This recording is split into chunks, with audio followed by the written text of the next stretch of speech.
Chapter 5:16. She somersaulted in the air and landed lightly on the ground. She was tender and cute, and her makeup was like jade.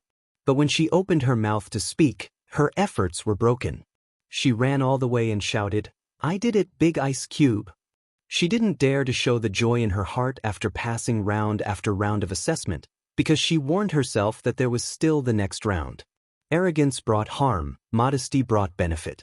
So when all her joy was suppressed and exploded at the last moment, she was only left with tears of joy. It was as if her whole body was suspended in midair and only landed at this moment. Xiao Su opened his arms and welcomed his little phoenix back to her nest. She threw herself into his arms and jumped up and down. I did it, Big Ice Cube." She spoke incoherently and was very excited. He patted her shoulder lightly and smiled. You did it." She finally completed the first step of what she wanted to do for so long. She remembered the feeling of powerlessness in the past, where she could only watch him die. That feeling, she didn't want to experience it again. In the future, when he was tired, she could let him turn his back to her and then protect him as he moved forward. At this time, she could finally tell him, "Don't be afraid in the future, I will protect you." There were too many things she wanted to say in her heart. She made a vow in her heart in the medical hall, her heartache when she saw him being tortured by the poison, and her helplessness and determination when she saw her powerless hands. But at this time, she couldn't say a word. It was because she did it, so those regrets in the past didn't exist anymore. Xiao Su could feel the surge of emotions in her heart, but he didn't say anything and just let her hug him tightly. At this time, Turin and the others saw this scene and revealed a knowing smile. When they first met, she was still a childish and delicate little girl, and her eyes were full of innocence. They felt that the marriage arranged by the retired emperor was too terrible, and they all wanted to break into the palace with swords. Then, they saw that their master treated her differently. He was tolerant and took care of her in all aspects. At that time, they felt that she didn't deserve such treatment from their master. Then, as the two of them gradually got along with each other, they saw a different master in front of outsiders. He smiled, had blood, and was no longer the cold and arrogant king of England. It turned out that on her body, there was a kind of warmth that made the master reluctant to let go, making up for the affection that the master had not felt for many years. However, they still felt that such a young lady was not worthy of the master they revered in their hearts. She was too young and inexperienced. She could only be protected by others and could not help the master share any danger.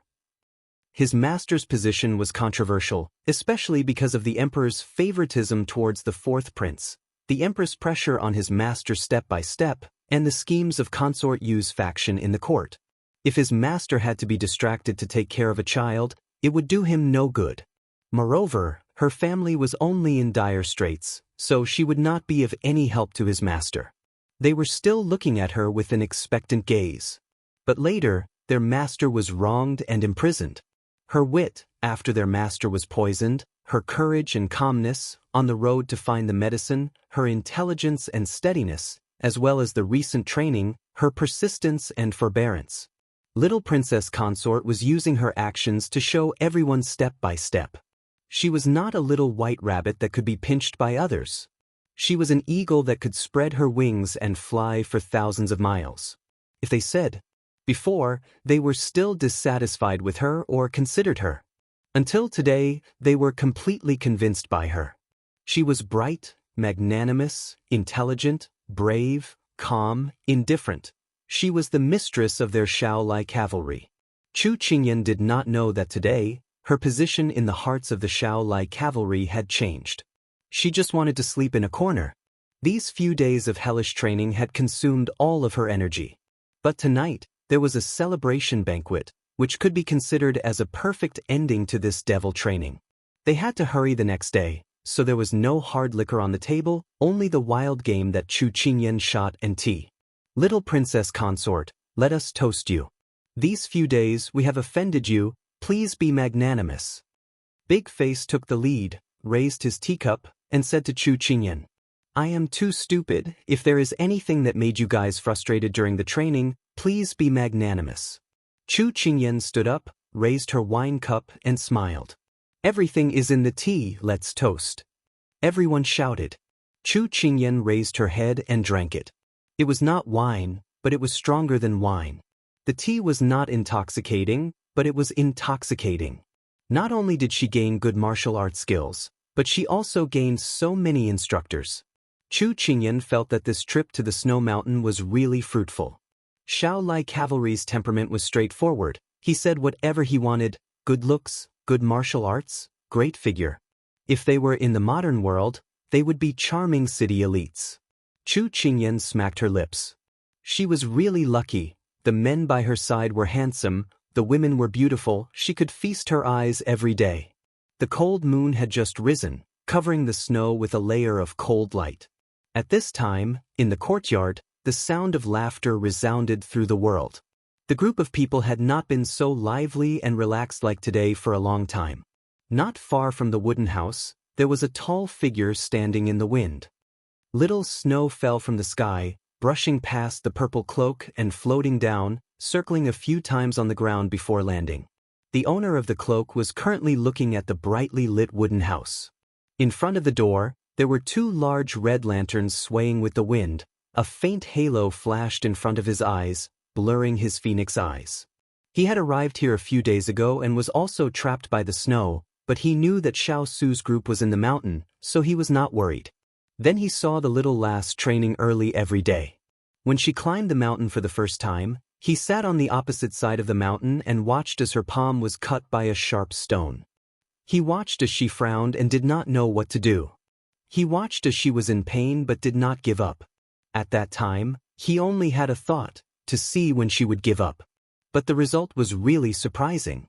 She persevered, from being clumsy to understanding the way, to being proficient, and finally using it freely. And the most amazing thing was that she fell from the sky with great agility. This was a strong woman that made him have a whole new level of respect for her. But this kind of woman was always on guard against him. This kind of feeling was really uncomfortable. At this time, his gaze returned to the wooden house in front of him. Under the moonlight, it seemed to be plated with a layer of light. What an annoying bustle! His thin lips overflowed with a tone of disdain. Young master, the temperature is getting lower and lower. Do you want to go back first? The wind was very strong, so Xuanqizimo could not hear what his master was saying. He gathered his clothes together and shivered as he asked, "Let's go back." The bustle in the room had nothing to do with him. The cold moon, the cold wind, and the cold snow suited him. Chapter 517. The next day, the group sat on the carriage and set off for Shang country. The snow was still thick, but the weather had turned for the better. It was not as gloomy as it was a few days ago, and only a few snowflakes fell occasionally. After they left, Mu Ling and the rest tore down the wooden house. In the blink of an eye, the wooden house was razed to the ground. Chu Qingyan turned back to look at the plum forest that held her deep memories for the past few days. Her eyes were filled with reluctance. "You can't bear to leave?" Xiao Su saw that she kept looking back at the carriage and asked. Chu Qingyan nodded. "Yes, although I didn't stay there for long, I grew up there. I can't bear to leave." During this period of time, she devoted herself to training and did not have time to stroll around the plum forest. But training in the morning, returning at night, competing with Lu Guang in the plum forest, shooting arrows on horseback, competing with Cicada in swordsmanship, etc. Those were very painful back then, but thinking back now, there was a different feeling. Growing up is painful and difficult, but when we look back at those days, we feel very fulfilled and moved. Chu Qingyan put down the curtain and leaned against the wall of the carriage. She said to Xiao Su emotionally, "Moved by what?" "Moved by herself, who tried so hard to persevere and not give up. If she gave up at that time, she would not be who she is now." "You're right." Xiao Su did not comment. Now that he thought about the past, the scars faded, the pain was forgotten, and the unwillingness and resentment slowly disappeared with the flow of time. There were not many memories left, but they were precious. "Big Ice Cube, who taught you martial arts back then? Was it tough when you were training? Have you ever been injured before? Was it painful?" After going through this period of hellish training, Chu Qingyan had a lot of feelings about martial arts. Putting herself in his shoes, she became curious. She had never heard Big Ice Cube talk about his past. The person who was still slightly sad just now had already thrown those negative emotions to the back of her mind. This little guy's emotions came and went quickly. It was in line with her self-proclaimed belief that contentment brings happiness, and that living simply is happiness. Xiao Su did not intend to hide it from her. My master, known as the half-moon old man in the martial world, was once my father's advisor and an official in the imperial court. He usually seems to muddle along, but when it comes to martial arts, the Book of Changes, the art of war, and so on, he is very strict. Half-Moon Old Man was not called Half-Moon Old Man before, but Half-Moon. His real name was unknown. He was male and liked females. When he was 30 years old, he was traveling in Sichuan Kingdom and met the 5-year-old Xiao Su. He felt that this kid was talented and smart, and if he did not take him in as a disciple, it would be a waste of such a good seedling. Moreover, if he was not taken in as a disciple, it would be the kid's loss. Thus, when he heard that this person was the first prince of Sichuan Kingdom, he resolutely entered the court examination and became one of the Sichuan emperor's advisors. At that time, the status of advisors was too low and could not come into contact with Xiao Su. Thus, he worked hard and finally became an official in the imperial court. Later, he found out that officials were not allowed to enter the harem without a summons, so Half-Moon Old Man disappeared in a fit of anger. However, on the second night of his disappearance, he appeared in Xiao Su's palace by climbing the wall. Towards this man who suddenly appeared in front of him, Xiao Su was very calm. After half a month of pestering, Xiao Su reluctantly agreed to become his disciple. It has to be said that this half-moon old man was an expert. He was proficient in music, equestrian archery, fist techniques, saber and sword techniques, the 5 elements, the 8 trigrams, astronomy, geography, zither, chess, poetry, calligraphy, and painting. Thus, Xiao Su followed him and learned everything. He was good at everything, and in the end, the student surpassed the master. Half-Moon Old Man was both gratified and worried about this. He was gratified that his disciple did not disappoint him. He was worried that when his disciple grew up, he would not want him as his master. If that happened, he would become a lonely old man. He was still counting on his disciple to take care of him in his old age. However, after he finished his apprenticeship, Half-Moon Old Man told his friends that it was his disciple who kept pestering him to become his master. He saw that this child's parents did not love him, so he reluctantly accepted him. Xiao Su was very calm about his master's ability to reverse right and wrong.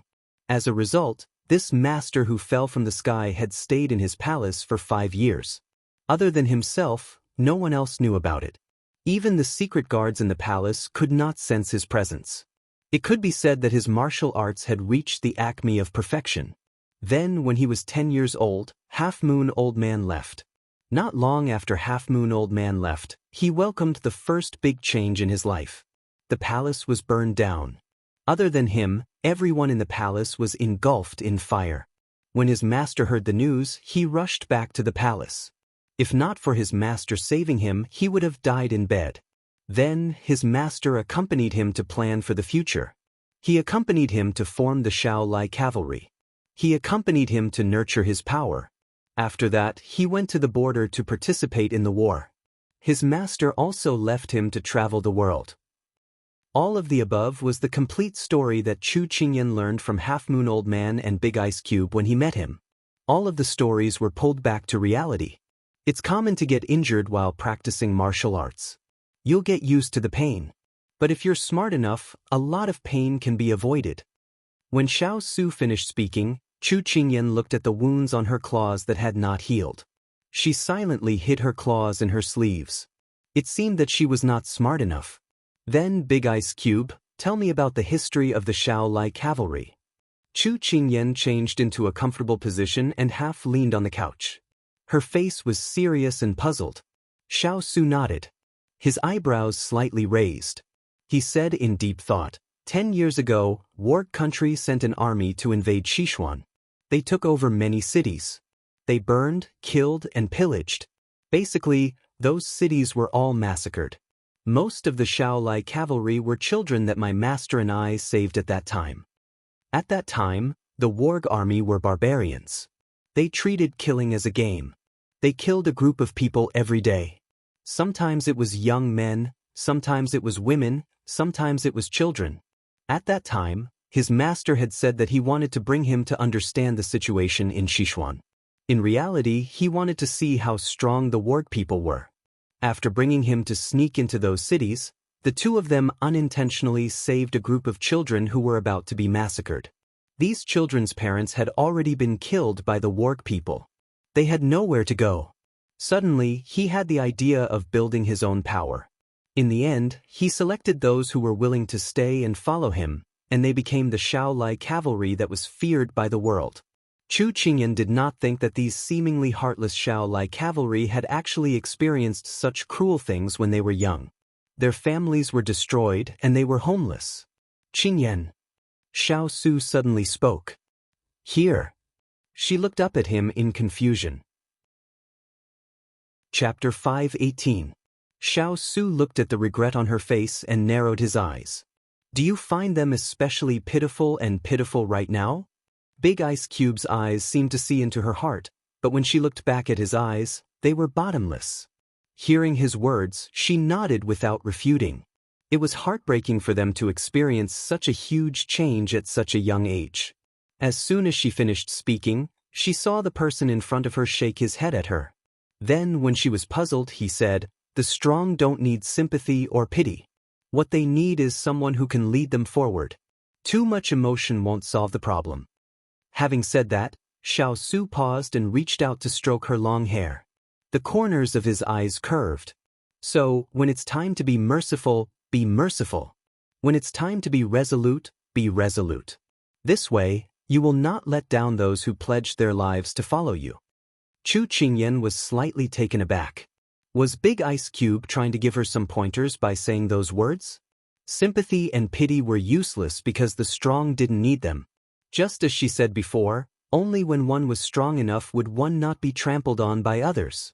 She suddenly understood that everyone had their own self-esteem, and the hot-blooded men like Xiao Qi were even more so. They did not like to talk about their pain. They only thought about what to do in the future. Pity would only make them feel embarrassed and not grateful. Treating them as ordinary people was a form of respect for them. Chu Qingyan recalled her life in the modern world. There were such people who kept talking about their own experiences and then tried to win the tears and sympathy of others. Their hearts were satisfied. I understand. What Big Ice Cube wanted to tell her was that instead of lamenting, it was better to do something useful. The little rascal's intelligence allowed her to understand without wasting his breath. This made him very satisfied. By the way, Big Ice Cube, young Master Yi's mood has not been right for the past 2 days. Is he all right? Recently, she had been focused on practicing martial arts, causing her to neglect the people and things around her. Now that she suddenly thought of it, she asked. He's fine, but his spiritual power is a little weak. Xiao Su withdrew his hand and picked up a book beside him, flipping through it casually. Chu Qingyan couldn't help but sigh when she heard that. What the hell is this? Back then, elder sister Dugu tried so hard to make her presence known in front of him, but he tried his best to ignore her. Now that she's gone, he's finally come to his senses. It's really frustrating.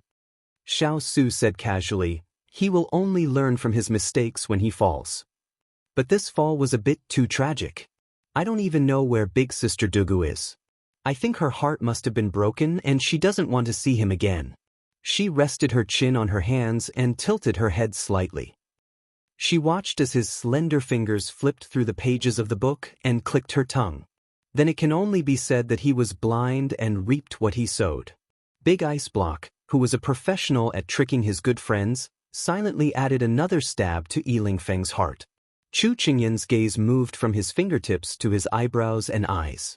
His eyebrows were sharp and his eyes were dark. Looking from the side, her Big Ice Block's disguise looked quite good, okay? Actually, Xiao Su's disguise was indeed very ordinary. But why did Chu Qingyan have such a strange feeling at this moment? Beauty was in the eye of the beholder. It was just that she had never noticed it. At this moment, She suddenly had a question and threw it to the only person of the opposite sex beside her. Big ice block. If you were young Master Yi and met a girl like Duguqing, what would you do? Xiao Su didn't care about the little fellow's question. This assumption is baseless. I refuse to answer.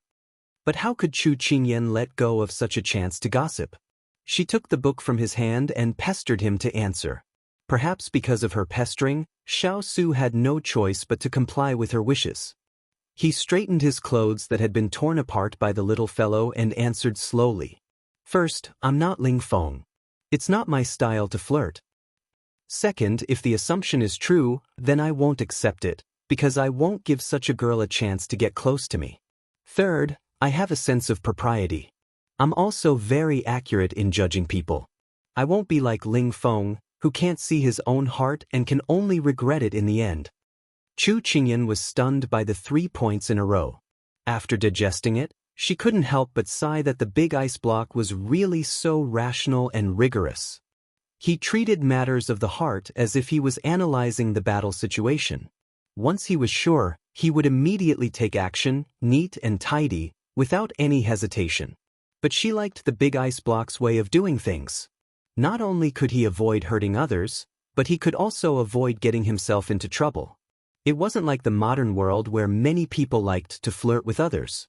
This way, they would delay others and also cause others to look at them coldly. The gains didn't make up for the losses, so why bother? But a long time later, when the two of them were talking about this quarrelsome pair, Chu Qingyan remembered the conversation the two of them had and she couldn't help asking. Big ice block, you said that you were very accurate in judging people. Then when did you see your heart clearly?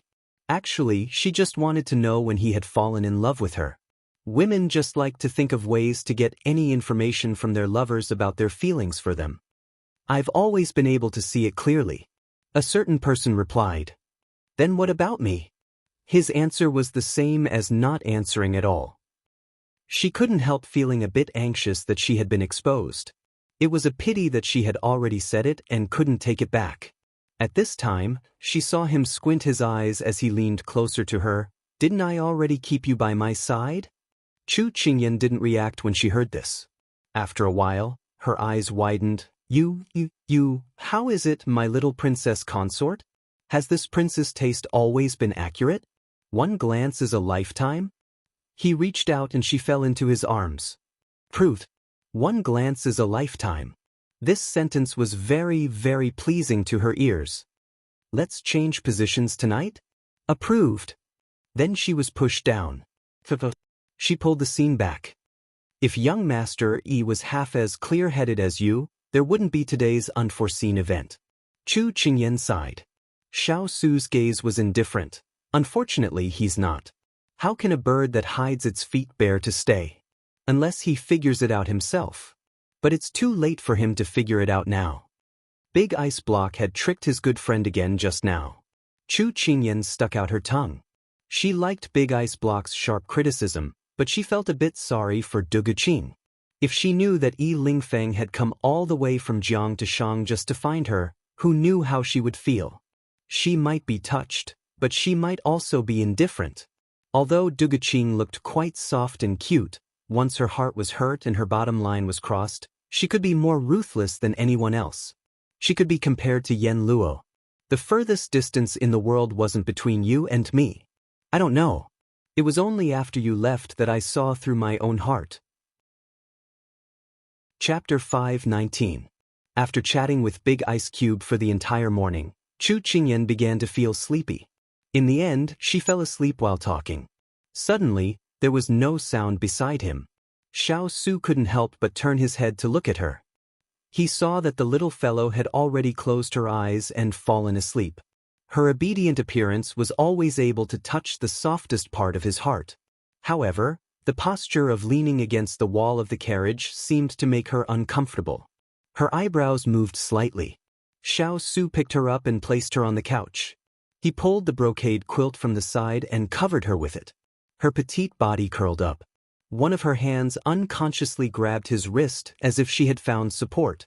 Her cheek rubbed against the back of his hand, and then she continued to sleep peacefully.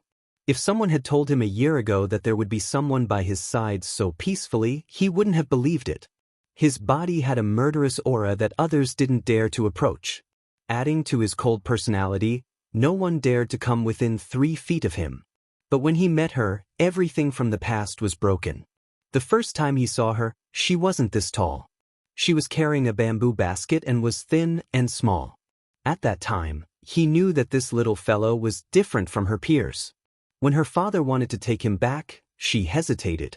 That hesitation made him see her vigilance and consideration. But in the end, she couldn't dissuade her father and could only agree to save him. She was meticulous, courageous, and kind. If it wasn't for her saving him back then, he was afraid that there wouldn't be a Xiao Su in this world. It was because of this that when he found out that she was the young miss of the Chu family who was bequeathed to him by imperial grandfather, he had the idea of keeping her. Because he was not only curious about her, but also had a trace of selfishness. He should have let her go. Then she wouldn't have suffered so much with him. But it was because of this selfishness that he could live a carefree life now. Although his poison hadn't been cured, he didn't take the snake's kiss poison to heart. Reality proved that his decision back then was right. Just as he lost all hope for kinship, she suddenly turned around and hugged him. Then she whispered in his ear, "Big Ice Cube, don't leave me alone. I'll go with you. I'll accompany you so that you won't be lonely." He smiled faintly, his eyes filled with thoughts. He pulled his hand away from hers, pulled the blanket up, and placed it on her forehead. During this period of time, he had seen all her efforts. He knew that she was doing it for him, but it was also because of her that he did not stop the fierce cavalry from training her. She wanted to protect him and stand by his side when he was in trouble. However, the reason why he supported her in learning so many martial arts was so that she could protect herself when he was not around. Walking in this world, one's life is full of setbacks. The only thing one can rely on is oneself. Therefore, he hoped that she could be independent. The person in his sleep seemed to feel the gaze of the people around him. He shrunk his neck slightly and buried his whole body under the blanket. However, after a while, as if he was suffocating, he pulled the blanket down to get some fresh air. Xiao Su looked at her actions and couldn't help but chuckle. In front of outsiders, she was strong and composed. But in front of him, she was different. This was enough. Xiao Su picked up the book beside him and continued to flip through it. The sun was clear and the clouds were white. On both sides of the plum blossoms, snowflakes fluttered and horse hooves clattered. This was a carefree and leisurely day. At this time, it was easiest for people to relax. This place was leisurely and carefree, but that place was dark and difficult to see. "Have you found my royal brother's whereabouts?" Xiao Ho slowly propped himself up and narrowed his eyes at the subordinate kneeling in front of him. It was hard to tell whether his tone was cheerful or cold. "Yes, I ordered people to search along our border and found traces of the Shaolai cavalry in Junlan. I immediately sent people to investigate and found out that the King of England had once appeared in the Junlan Imperial Palace.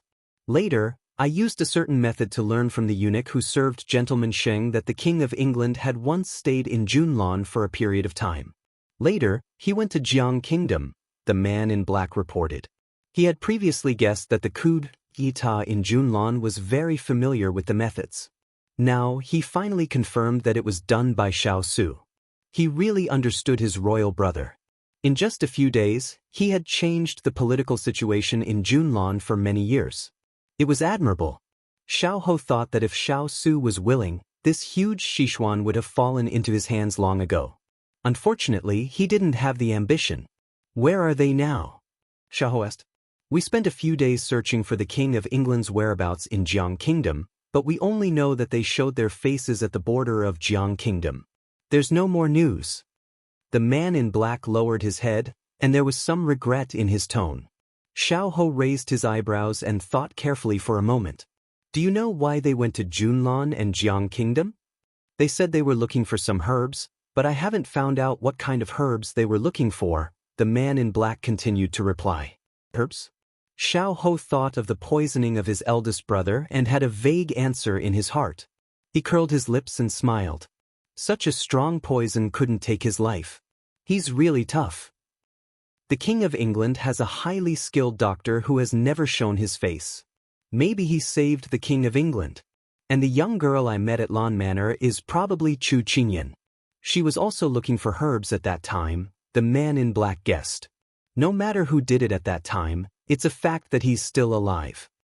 Xiao Ho put one hand between his eyebrows, and there was light in his deep eyes. Since they went to Junlan and Lawn Manor in Jiang Kingdom, I'm afraid they haven't found the herbs they need. At this point, the corners of Xiao Ho's mouth curled into a sneer. Send a group of people to guard the border between the Jiang Kingdom and the Junlan Kingdom. If you see them passing by, kill them without mercy. But we have to make preparations for both sides. Send another group of people to the Jiang Kingdom to see if they have left. It's best to check the border of the Jiang Kingdom as well, crossing 3 countries in a row. It doesn't mean that they won't go to another country. The man in black nodded in response. Since there's already news of my imperial brother, we should make a few more people happy. Only then will it be lively. After all, this is a good thing. So many people are paying attention to his news. Today, you spread the news that my imperial brother is still alive and well. I don't believe these people can sit still. A bloodthirsty look flashed in his eyes, making people think of a black panther walking in the deep mountains and forests in the middle of the night. It was gloomy and cold. Sir, the man in black immediately went to make arrangements. Xiao Ho lay comfortably on the couch. He leaned sideways as if he had no bones. He supported his chin with one hand and smiled faintly. You can hide for a while, but you can't hide forever. Eldest brother, I want to see if you're lucky or I'm faster. Chapter 520. What? He's still alive? When Imperial Concubine Moon heard this news, she was completely shocked. She originally thought that after such a long time had passed, no one in Western Xian had been able to find him. She thought he was dead, but now this news suddenly came out. This made Imperial Concubine Moon feel both pity and anger. I've received reliable news that the King of England is indeed still alive, and he's not in the Sichuan. The cloaked man who had appeared in the Moon Palace before appeared again. His voice was still low, and it was hard to tell if he was male or female. Damn it, so many people are plotting against him, but he still managed to escape. I don't believe it. Senior brother, help me this time. You must make sure that Xiao Su dies in a foreign land and never comes back to the Sichuan. Make those officials in the imperial court give up completely. Consort Yu said viciously. Recently, her father had suggested that His Majesty make Ranner the crown prince. Unfortunately, those in the imperial court who supported Xiao Su refused to budge. I really don't know what those ministers are thinking. Xiao Su has disappeared for nearly 3 months. Xiao Yao is always sloppy and doesn't look like a prince at all. Xiao Ho is so sickly that it seems like he'll die at any moment. Other than Ran, who else has the qualifications to inherit the throne? The more Imperial Concubine Moon spoke, the angrier she became. The cloaked man wanted to raise his hand to comfort her, but in the end, he put it down without a trace. I've already sent people to the Jiang Kingdom to search. There are people from the Moon Palace all over the Jiang Kingdom, the Shang Kingdom, and the Nansong Kingdom. Don't worry. The cloaked man comforted her. When Xiao Su's corpse really appears in front of those people, they won't stir up trouble anymore. Xiao Ran is still young, so it won't be a problem to wait for a while. The most important thing is for him to learn the way of the emperor so that he won't be criticized for a long time. As soon as his words fell, Imperial Concubine Moon's expression relaxed. She looked at the cloaked man, her eyes sparkling with tears. She gratefully said, "Senior apprentice brother, it's all thanks to you. Otherwise, we would have failed again. I said that I wouldn't sit by and do nothing about your matters. Don't worry, Xiao Ran will definitely become the Dragon Emperor one day, and you will become the most honorable woman in the Sichuan." He knew that this was her wish. As long as he was alive, he would help her fulfill it. Although senior brother's words were not very impassioned, as if he was discussing the weather, in her ears, it was as if there was a thunderous momentum, making her go wild with joy.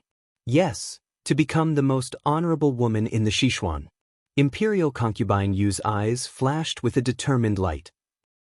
She wanted to ruthlessly trample that slut Liang Yuan beneath her feet and completely uproot the Liang family.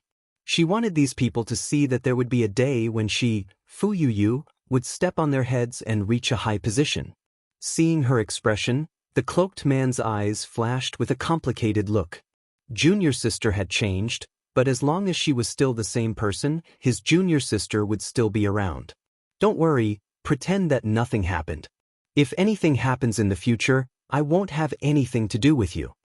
The cloaked man instructed. Consort Yu nodded. Then she seemed to have thought of something. Oh right, senior brother, I remember that you have a son. How old is he now? I haven't been paying attention. See what he likes.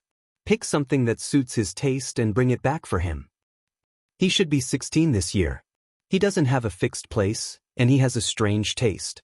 You may not have the things that he likes here, so you don't have to pay attention to him.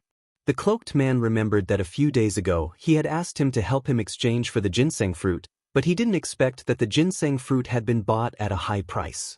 He was furious, but it was a pity that this kid was far away in another country and didn't pay attention to him. If this kid had bought the ginseng fruit, he could have given it to junior sister today. It seemed that senior brother didn't care much about this son of his. After Imperial concubine Moon realized this, she was secretly overjoyed. You should rest early. I have to go back and instruct my subordinates to do something. The cloaked man finished speaking and prepared to leave. Senior brother. Consort Yu called out to him. When he turned to look at her in confusion, she pursed her lips and smiled. Thank you. The beautiful fairy in the Life Moon Palace smiled, the dimples on her cheeks rippling. His eyes were filled with her sweet smile, just like 20 years ago, when the two of them met for the first time. She had bumped into his heart with a rush of excitement. In the blink of an eye, 20 years had passed. The world had changed, but she seemed to be standing there. Time flowed by, but it didn't leave a trace on her face. Take care. The cloaked man turned and strode away. His heart was bound again. He was afraid that if he didn't leave, he would say something that he shouldn't. Watching senior brother leave, the smile on Consort Yu's face faded. She leaned back on the couch, her expression smug and vicious. Liang Yuan, Liang Yuan, even if Xiao Su isn't dead yet, don't be so smug. There will always be someone who will take his life. He's been poisoned? Very good. If the poison can take effect, it will save me a lot of manpower. At this time, in Zhaoyang Hall, Empress Liang received a secret letter from her father. After her eyes swept over it, her face was filled with ecstasy.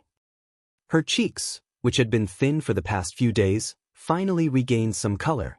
The heavens really have mercy, the heavens have mercy Luo Yun, who was serving on the side, hadn't seen her master reveal such an expression in a long time. Although she didn't know what had happened, she also smiled happily. What did Lord Left Prime Minister say in the letter that made Empress so happy? At this time, Empress Liang was in a very good mood.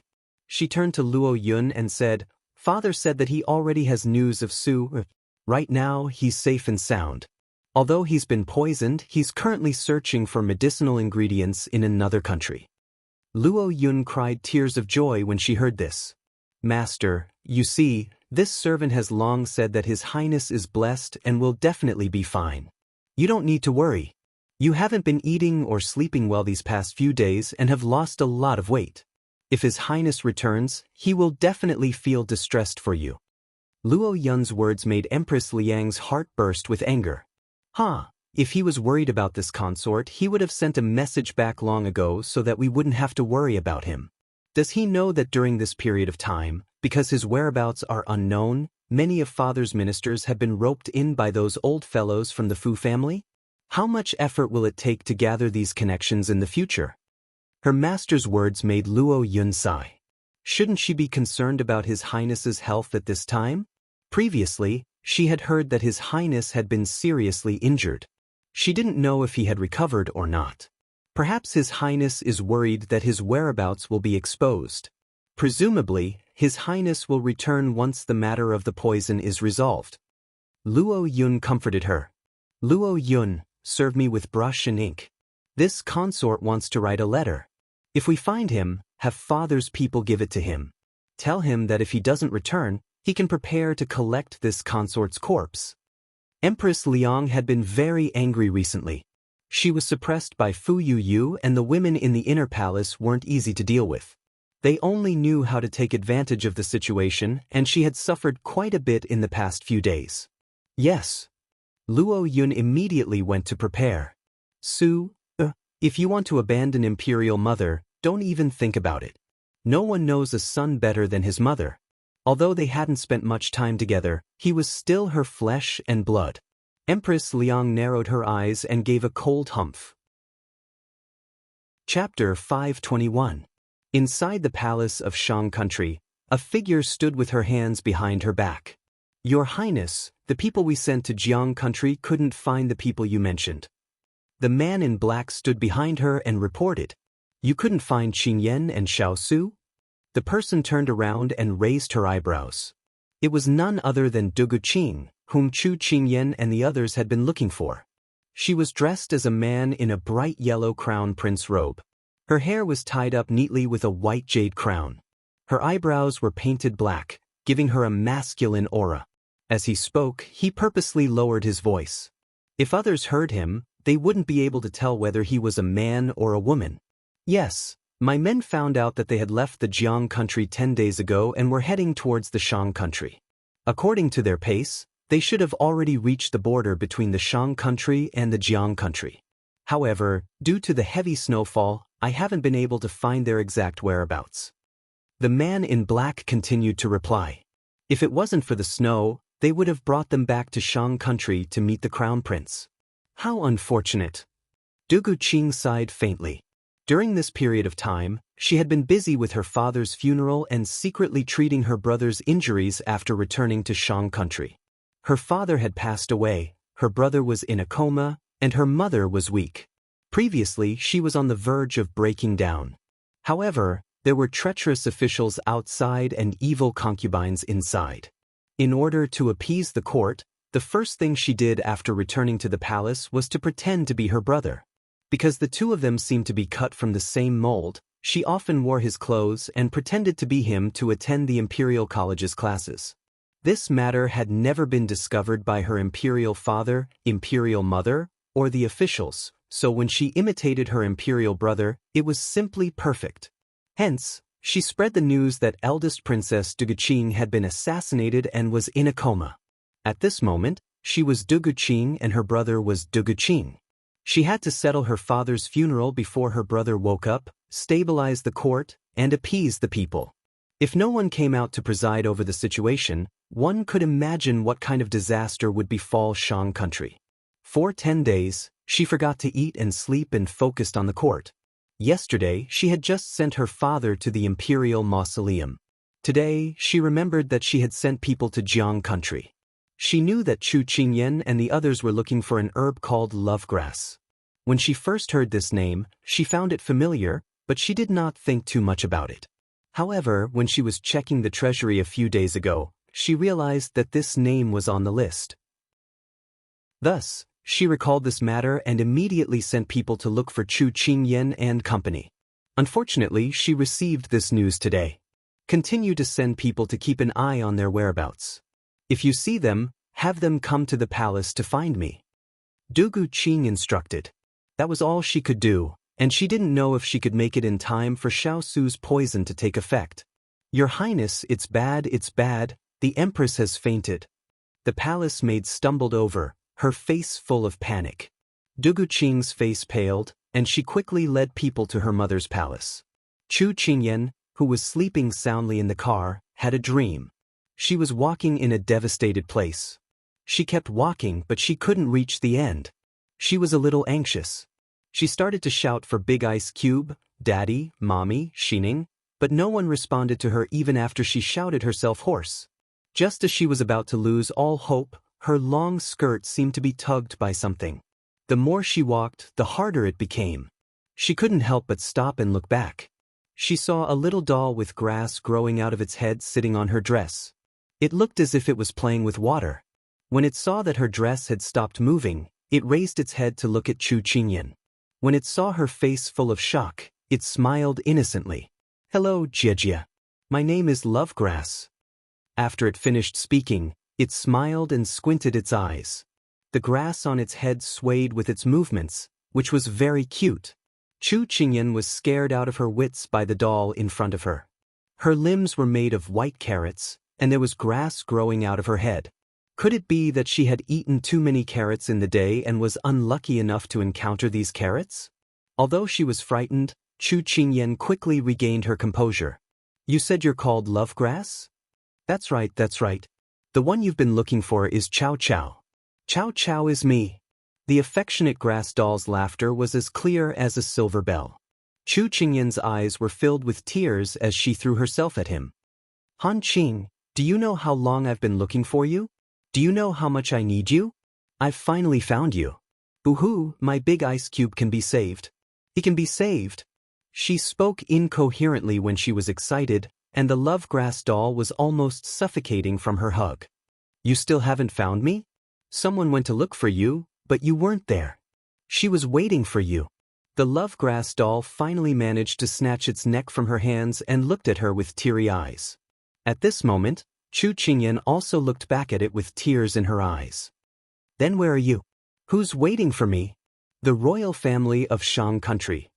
The Lovegrass wanted to say more, but its body started to turn transparent. Xiao Xiao, don't go. Sensing that the Lovegrass was about to leave, Chu Qingyan anxiously tried to make it stay.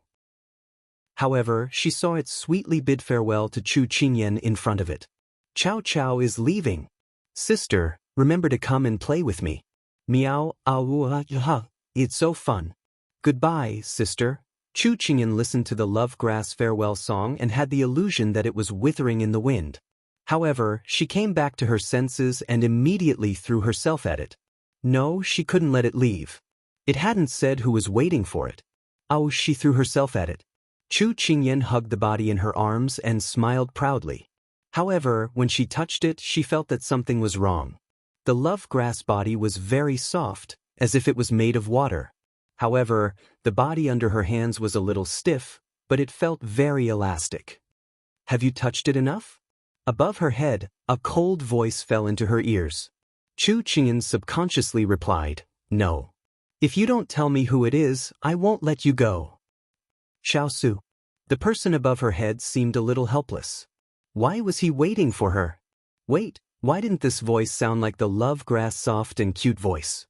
Chu Qingyan instantly woke up and raised her head. Then, she saw the big ice cube looking at her with a dark expression. Her hand was still tugging at his clothes, and his collar was torn open. As if she was frightened, Chu Qingyan jumped 3 feet high. Then her head hit the roof of the car, and then she fell onto the couch. Her feet tilted and she fell onto the wall of the car. Chu Qingyan immediately covered her face. It's over. No sooner said than done. A hand reached out from the side and grabbed her wrist, pulling her towards him. Thus, she fell into his arms without any mishap. In the past few days, there had been no news from Hualing. Chu Qingyan thought that it must have been affected by the snow sealing the mountain. However, now they only needed to cross the last mountain range to reach Shang country. Chapter 522. Chu Qingyan couldn't care less about the awkwardness of sitting on his body. She covered her head with tears in her eyes. She really used all her strength to jump up and it wasn't light at all. She could feel a big bump on her head and it hurt so much. Seeing her rabbit eyes, Xiao Su's gloominess dissipated. He placed her on the bed and ordered someone to prepare a hot water bottle. He then placed it on her head and applied it to it. Did you have a nightmare? Earlier, when he was sitting by the side reading a book, he heard her stretch out her hand and cry. He thought that she was dreaming of something and wanted to wake her up. However, he did not expect that as soon as he was in front of her, she would jump up and hug him tightly. She even cried and said that she did not want to go. Chu Qingyan was rubbing her eyes. She didn't feel much pain because there was a big ice cube on her head. When she heard his question, she then remembered what happened in her dream. Although it sounded like nonsense, she vaguely felt that it seemed to be hinting at something. Therefore, she told Big Ice Cube everything that had happened in her dream in full detail. Big Ice Cube, that Lovegrass told me that it's in the Shang country's imperial palace. When we get in touch with Hualing, Ask him to send people to look for it, okay? Xiao Su frowned slightly. The little girl had such a dream. It was obvious that what she thought about during the day was what she dreamed about at night. She desired the love grass more than he did, and his heart softened. Although it sounds like a fantasy story, I'll do as you say. Whatever she wanted, he would give her. Compared to what she had done to him, this was the only thing he could do for her. Chu Qingyan's eyes reddened. Big Ice Cube didn't ask anything and believed her. She was very touched. Actually, this was just a dream she had. The more one wanted something, the more they would dream about it. Only Big Ice Cube would believe her without reservation. She leaned on his shoulder and slowly smiled. Big Ice Cube, it's been hard for you to fool around with me. I won't. He didn't stop rubbing her head. His eyes became gentle because of her words. In this life, to be able to meet someone who could go crazy with her, fool around with her, and risk everything with her was already a blessing. A person's life was so short. If she couldn't live for herself, she would have wasted her time. At this moment, Turin sent a secret letter. It was from Hualing. Xiao Su opened it and his expression became a little strange. Chu Qingyan immediately went over. What happened? Xiao Su looked at her deeply and handed the letter in his hand to her. Chu Qingyan did not understand what was going on. She reached out and took the letter. She lowered her head and read it seriously. However, when she saw the words in the letter, her eyes suddenly widened. She stared at the letter in disbelief, as if she wanted to see through the letter. She then turned to look at the person beside her, who had already calmed down. She said incoherently, Big Ice Cube, my dream is real. The love grass is really in the Shang Kingdom's palace. Aha. Xiao Su looked at her excited and incoherent manner, and the corners of his lips unconsciously curved into a smile. It seems like the saying that dreams can predict the future is not completely wrong. However, if this skill had come earlier, we would have been able to find out the whereabouts of the ice crystal flower and love grass earlier. Then, we would not have been like ants on a hot pan, running around in circles. Chu Qingyan's voice sounded regretful at the end. Xiao Su patted her on the shoulder and lectured her in a doting tone. You have to be content with what you have. It's better to have something than nothing. Chu Qingyan felt that Big Ice Cube was right. She nodded vigorously. It's good that it's here. In the future, call me the little expert who can predict the future. Meow, awu ala. Xiao Su shook his head helplessly as he listened to the strange tune that she learned from somewhere. The carriage in front kept making noises. One moment it was cheering, the next it was laughing. Sitting in the carriage behind them, Yi Lingfeng felt a little emotional. Previously, when he brought Xiao Su and the rest back to the capital, there was also a chirping sparrow beside him. At that time, he found her annoying and did not pay much attention to her. But she still persevered and climbed into his carriage. Miss Dugu, men and women should not touch each other. You should not sit in the same carriage. You should get off quickly. He had a good temper and was a gentleman. At that time, he could not help but get angry because of her. But she looked wronged. Big brother Lingfeng, I told you not to call me miss all the time. It's so distant. Look, I didn't even call you young Master Yi. So you can call me Little Qing. That's what my family calls me. He felt like a flock of crows flew over his head. Why was it that when they talked about things, they were always not on the same page? Later, when they met again, her words and actions were appropriate and she treated him like a stranger. Only then did he realize that she was just deliberately changing the topic. Little Qing, Little Qing. This name did sound better than Dugu Qing. But at that time, he felt that this name was very vulgar. Did he change? Yi Lingfeng did not understand. At this time, he turned his head and saw Father Chu pinching the corners of his eyes and mouth with both hands, making faces at him. Little lunatic, are you regretting it? Father Chu changed his position and continued making faces at him. It was so ugly that it could shock the heavens and make ghosts cry. Then he seemed to ask casually. As if someone had seen through his thoughts, he turned his head and did not look at him. No. If you don't regret it, how do you know that I'm asking you about that matter? It can be seen that you're still thinking about that matter. Father Chu changed his face again and was having a lot of fun. I'm not thinking about Dugu Qing. Yi Feng was stunned when he said this. He saw Father Chu put down his hand and look at him with disdain. I didn't say that it was about little Qing. Look at you, you've exposed yourself. A cross appeared on top of Yi Feng's head. Was this Father Chu stupid? Why was he speaking in such a roundabout way but so logical? And being despised by Father Chu, he felt very embarrassed. Okay? You're thinking too much. Yi Feng did not want to talk to him anymore. Pretend again. Father Chu snorted, but he did not see any reaction from Yi Feng. Father Chu glared at him. I came to tease you out of kindness, but you ignored me. I'll ignore you too. Saying this, Father Chu climbed down from the carriage. Advise Jun Mo not to cherish the gold-threaded robe. Advise Jun Mo to cherish his youth. If there are flowers to pluck, pluck them straight.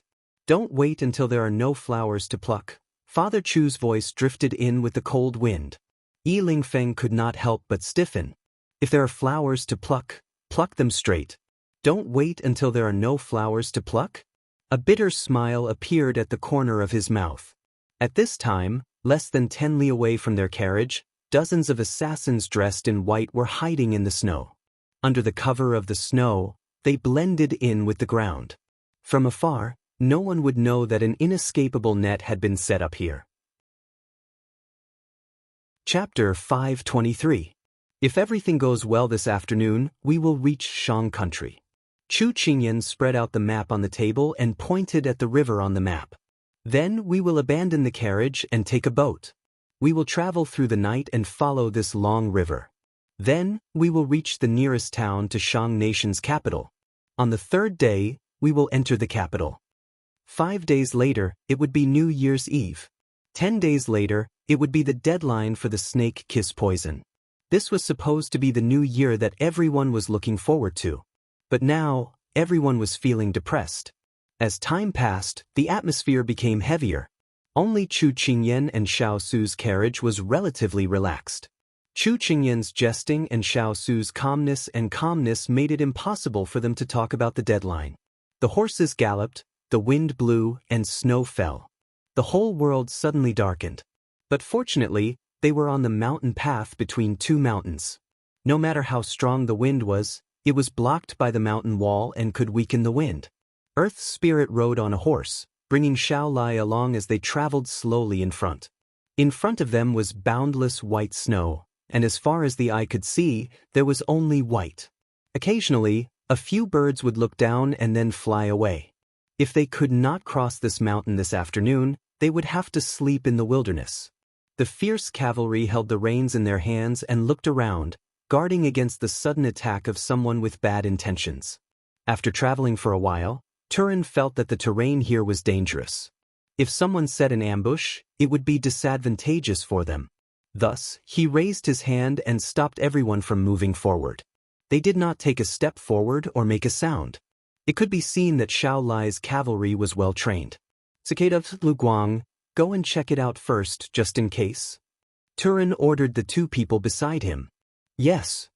After the two of them responded, they squeezed their horses' bellies and rode forward. The carriage suddenly stopped, causing the people in the carriage to be confused. Chu Qingyan opened the curtain and asked, Big Face, what happened? Why did we stop? Big Face immediately replied, Sir Turin, send someone to investigate the situation in front of us. If there are no abnormalities, we will continue to move forward. Chu Qingyan nodded and lowered the curtain. At this time, Xiao Su suddenly looked out of the window. Chu Qingyan could not help but ask, What's wrong? There's killing intent. As soon as Xiao Su finished speaking, the sound of swords clashing could be heard outside the car. The two of them looked at each other and immediately got out of the carriage. At this moment, Xiao Lai's cavalry had already split into two groups. One group surrounded the carriages while the other rushed forward. At this moment, Chu Qingyan could see clearly that at the very front, Cicada and Flowing Light were already fighting with several assassins in white, while the burly man and the others had already flown forward to provide support. However, when the burly man and the others arrived, dozens of white figures suddenly flew out of the snow and divided into two groups. One group pounced on them, while the other group focused on them. These people had all planned this beforehand. If the earth spirits hadn't sent people to scout ahead, they would have been caught off guard and surrounded by them. That would have been a very passive situation. However, flowing light and cicadas scouting led them to move ahead.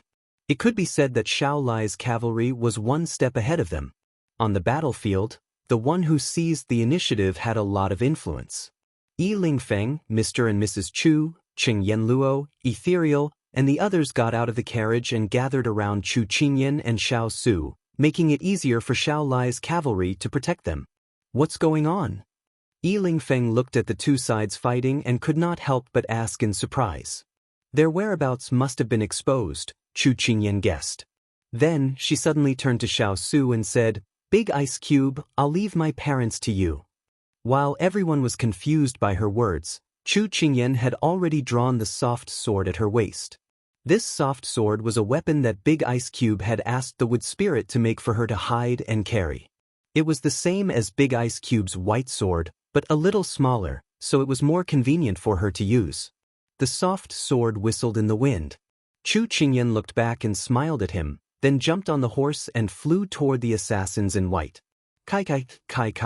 Mrs. Chu was so scared that her face turned pale. She shouted for her to come back. Swords had no eyes, and it was too dangerous.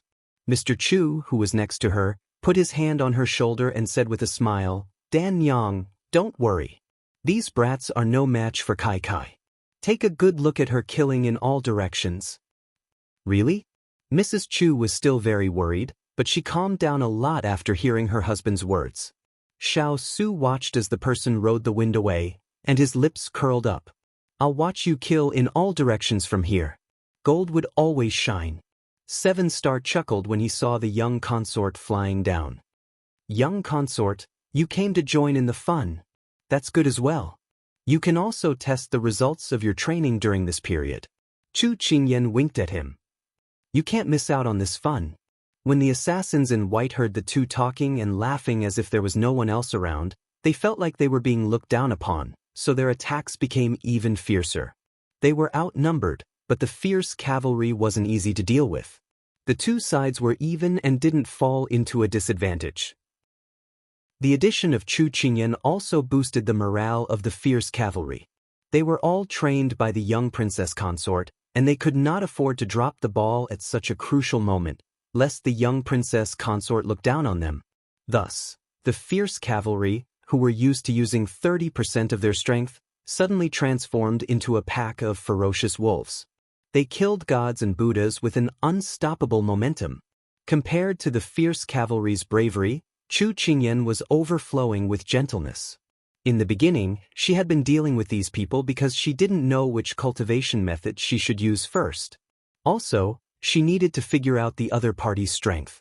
Thus, these people in white inexplicably became Chu Qingyan's practice targets. After using a set of sword techniques and a combination of fist techniques and leg techniques, Chu Qingyan felt that it was about time to use her strength. She lifted her leg and kicked, causing a person in white to fall heavily to the ground.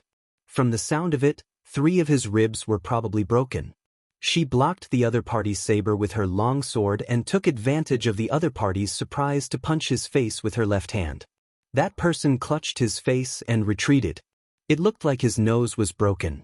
She didn't kill anyone and basically beat them until they lost their ability to fight.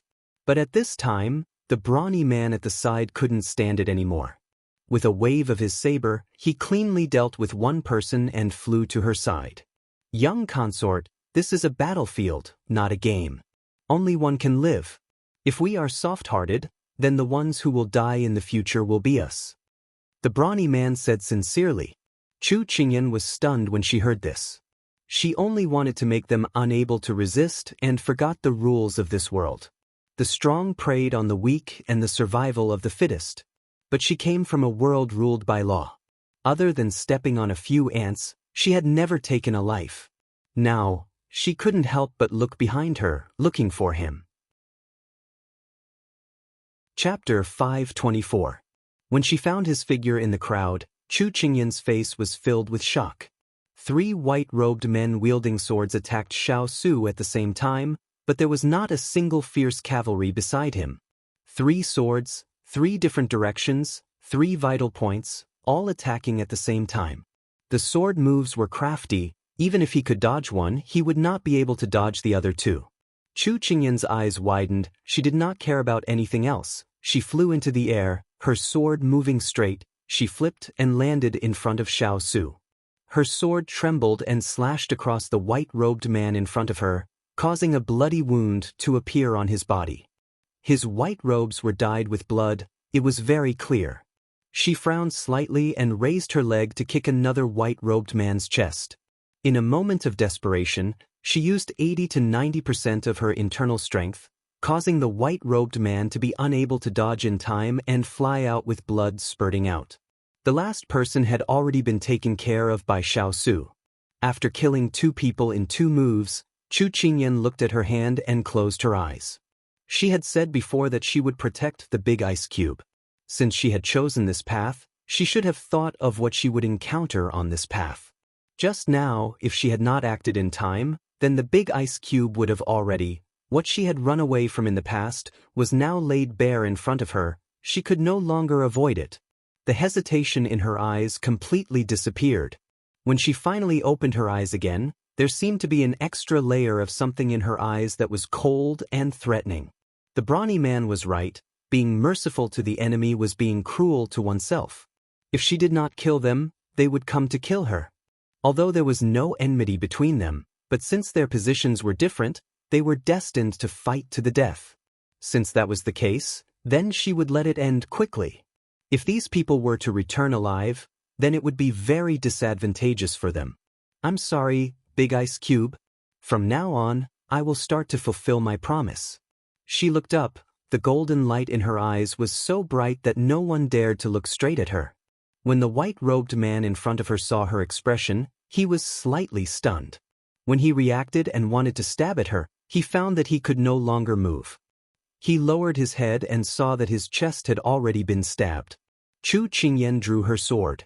Without any hesitation, she walked past that person and headed towards the center of the battle. Turin, protect His Highness and everyone. She coldly ordered. Then, using her qing gong, she soared up like a phoenix spreading its wings. She spun around and landed on the ground. Not a single person was spared. Turin looked at the leaving figure of the little princess and was slightly stunned. The little princess seemed to be a little different. But when his gaze fell on his master, he saw a strange expression on his master's face.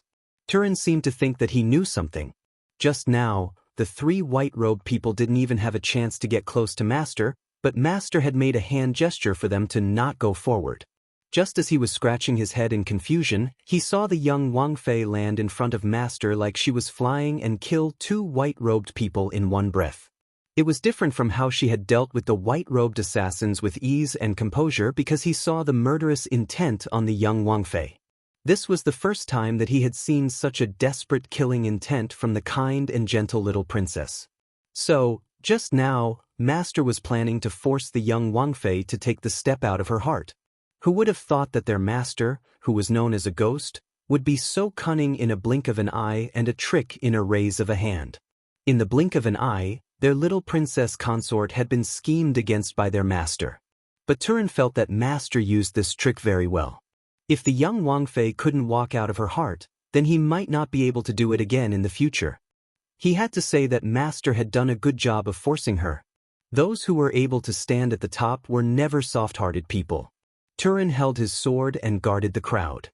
He looked at the people who flew and waved their swords without mercy. It was as if his eyes were red from killing.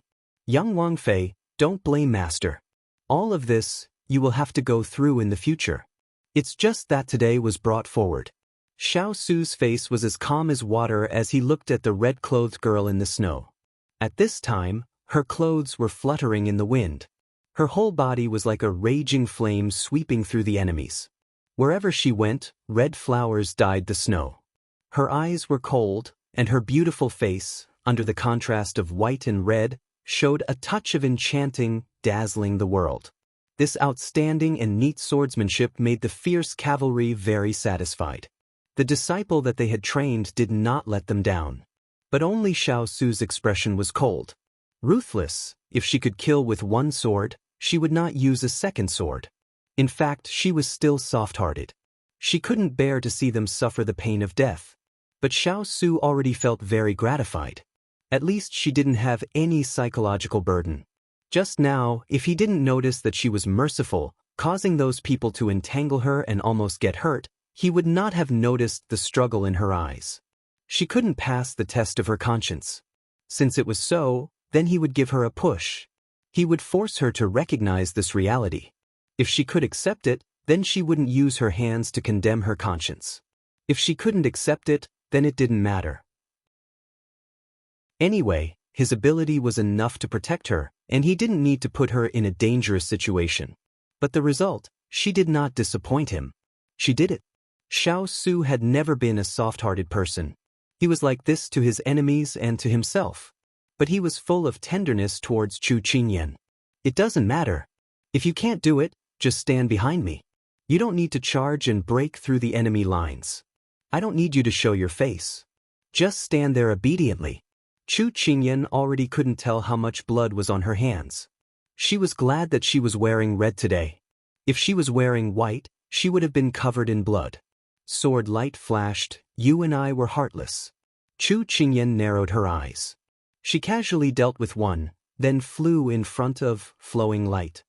Together with him, she dealt with the 4 white-clothed assassins. Flowing light, these people don't seem very powerful. Taking some time, Chu Qingyan asked. Hearing this, flowing light gave a rare smile. Your subordinate thinks so too. Then leave these 3 to me. Chu Qingyan left the sentence and entered the middle of the 3. She drew a sword flower and waved it towards one of them. Flowing light looked at the elegant sword move, and a faint smile appeared in his eyes. These white-clothed assassins were actually not weak. They would be experts in any country. But against them, even the strongest tiger would be beaten like a cat. The fact that the young princess could have such a feeling proved that she had grown up. When a person stood at a high position, she could see even higher. Those who were weaker than her could only be looked down upon by her. He wouldn't tell her this because she still needed to keep improving, so that she could keep up with Master's footsteps. Moreover, there was always someone better. If the young princess became arrogant because of his words, then wouldn't their hard work in training her be in vain? Chapter 525. After a fierce battle, the snowy ground regained its peace. The boundless land was now dyed red with blood. Snow plum blossoms bloomed one after another. It was enchanting, yet austere. Chu Qingyan was panting. She had used up too much of her energy. She glanced at the ground, sheathed her sword, and slowly walked back.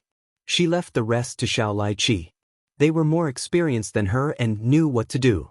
Chu Qingyan looked at the tall and slender man standing not too far away. Her eyes rippled a little, but she did not understand what she was feeling at that moment. Her steps were firm and her thoughts were heavy. When she was right in front of him, Chu Qingyan smiled faintly. It was like the sun had just cleared up after the rain, and the snow had just stopped. At that moment, the sun shone brightly. She was confident and magnanimous. I did it. What did she do? She didn't kill without batting an eyelid. She did it. She protected his promise. This wasn't the modern world. Kindness was rewarded, and evil was punished. This was a corner of history. The strong preyed on the weak. Only the strong could uphold justice. She wanted to protect her family and the people she cared about. She had to become stronger. Very good. Xiao Su raised his eyebrows. Deep in her eyes, there was a hint of a smile. Her smile was noble, cold, and gentle. His little phoenix had finally spread her wings and flew. At this time, Chu Qingyan's father jumped over. He circled around his daughter and said, Kai, you have the style of a great general. Wow, you're awesome. Chu Qingyan's mother also walked over. She carefully checked her daughter's hands and feet. She was relieved when she found that she wasn't injured. Mother, you don't have to worry. None of this blood is mine. Chu Qingyan chuckled. She no longer had the same solemn and cold aura as before. Kai, you scared Mother to death. If someone told her a year ago that her daughter would become a dragon or phoenix among men, She wouldn't have believed it. But seeing her performance today, Chu Qingyan's mother couldn't help but face this reality. Mother, this path is your daughter's own choice. I hope that mother can fulfill my wish. Chu Qingyan knew her mother's worries. The scene of her fighting a bloody battle must have frightened her mother. At this point, he could only make up for it afterwards. Yes. How awe-inspiring, great general. Women are not inferior to men. Father Chu suddenly interjected, and then ran out to grab Qinggua's sword to play with. Chu Qingyan could tell that her father had regained some of his memories. At the very least, he remembered that he used to be a general. It seemed that Yan Luo's treatment had been very effective. Chu Machen's mother patted her hand gently. She wanted to say something but stopped on second thought. In the end, she seemed to have made up her mind about something. As long as you're happy. As soon as she finished speaking, Chu Qingyan really wanted to reach out and hug her reasonable mother in front of her. She could understand and accept what she had done and what she would do in the future. But because of the filth all over her body, she resisted the impulse. Seeing her daughter's red eyes, Chu Machen's mother sighed. After leaving the capital for so many years, she had been homeless and humiliated. She had to take care of her foolish husband and take care of her eldest daughter. She had long let go of her mentality. As long as her family was safe and sound, she didn't ask for anything else. Qingyan. Chu Qingyan heard Big Ice Cube calling her and quickly walked over. What's the matter? Before I'm cured of the poison, you'll be in charge of all the personnel changes and orders of the fierce cavalry. Do you have any objections? Xiao Su lowered his eyes and looked into her big bright eyes. His voice was as cold as the cold wind. He knew that the little girl was very malleable, so he had to strike while the iron was hot. It wasn't that he hadn't planned to train her before, but that the timing wasn't right. But now was the right time to train her mind, train her willpower, and broaden her horizons. This was what he had always wanted to do. Chu Qingyan looked at him seriously, then blinked. She asked a little naughtily, "You want to be lazy? Can I say no?" "No," he answered solemnly. "Then I'll be taking orders when I'm in danger." Chu Qingyan made up a good name for herself, then walked valiantly toward the people who were cleaning up the battlefield. "Strong man, green gourd, don't leave anyone alive. Find a place to bury these corpses. Don't let anyone know where they are." Because these people were all men of sacrifice, they couldn't get anything useful out of them. Therefore, they didn't leave anyone alive to prevent them from going back to Gao Gao. Cicada, Liu Guang, you two go ahead and scout the way. Be careful. If there's an ambush, report back immediately. If you're discovered, light the signal immediately. We'll rush over to help. Since there was an ambush for the first time, there would be a second and third time. Their hearts were already exposed. Even if those killers weren't lying in ambush ahead, some were already on their way. They couldn't let their guard down. 7-star, big face, let's continue on our journey. Clean up the traces of our journey and create traces in other directions. Don't let anyone know where we're really going. Using this method to confuse the enemy and delay the time they were discovered. Master had just handed the fierce cavalry to the little princess consort, and the little princess turned around and gave 3 orders in a row. Her actions were so swift that it made people click their tongues. And it had to be said that these 3 orders hit the bullseye, making people wholeheartedly convinced. Strong man, green gourd, receives the order. Cicada, Liu Guang receives the order. 7-star, big face, receives the order. The fierce cavalry all bowed slightly and respectfully responded. For so many years, the fierce cavalry only recognized Xiao Su and didn't recognize anyone else's temperament. It was as famous as their swift and decisive actions. Even the Sichuan emperor couldn't make them submit. But today, they bowed slightly to Chu Qingyan, which was a kind of affirmation of her. This was the first time other than Xiao Su that they showed their respect to someone. The little princess consort was intelligent and resourceful. She stood up at the crucial moment and disregarded her own safety for master. She gritted her teeth and persevered. She had a gentle and generous personality. She could attack or retreat. This kind of person was worthy of their master. Chu Qingyan looked at the black mass of people and the corners of her lips curled up. In the past, in the eyes of the fierce cavalry, she was just a dispensable person that had nothing to do with their life or death. But now she did it. She saw her existence in their eyes. Although they only expressed their respect today and didn't really submit, this was already a historical improvement. Good, listen to the orders. She waved her hand and unknowingly revealed a domineering aura. This was something that even she didn't notice. Everyone performed their duties and followed their orders. They were orderly and silent. This was the fierce cavalry that made the world tremble in fear. Chu Qingyan secretly gave a victory sign to Xiao Su and smiled brightly. This smile seemed to have softened the snow that covered thousands of li, and also softened the person's ice-cold eyes. The wind blew and her sleeves fluttered, like a pear tree dancing. Chapter 526. Just as Chu Qingyan expected, there was more than one ambush ahead. There were at least 3 ambushes, and they were all led by different people. Chu Qingyan clicked her tongue. Big Ice Cube, it seems that you have made too many enemies. Xiao Su's lips curled into a cold smile. They're just malignant tumors that I've eradicated after committing all sorts of evil deeds. Now, they were like jumping clowns. As soon as they heard news about him, they acted immediately. There was nothing to fear. Chu Qingyan nodded. Big Ice Cube was conscientious in serving the country and the people, but he had offended those officials who were heartless and did not work for the people. Unfortunately, these people were very vengeful. That was why they tried to kill Big Ice Cube time and time again. Moreover, some of them were defeated by Big Ice Cube on the battlefield. They were unwilling to accept it and took advantage of the time when he was not paying attention to them to make a move. In this world, the most unpredictable thing was the human heart. After Chu Qingyan finished lamenting, she felt very fortunate. They had overcome all difficulties and finally arrived at Shang country.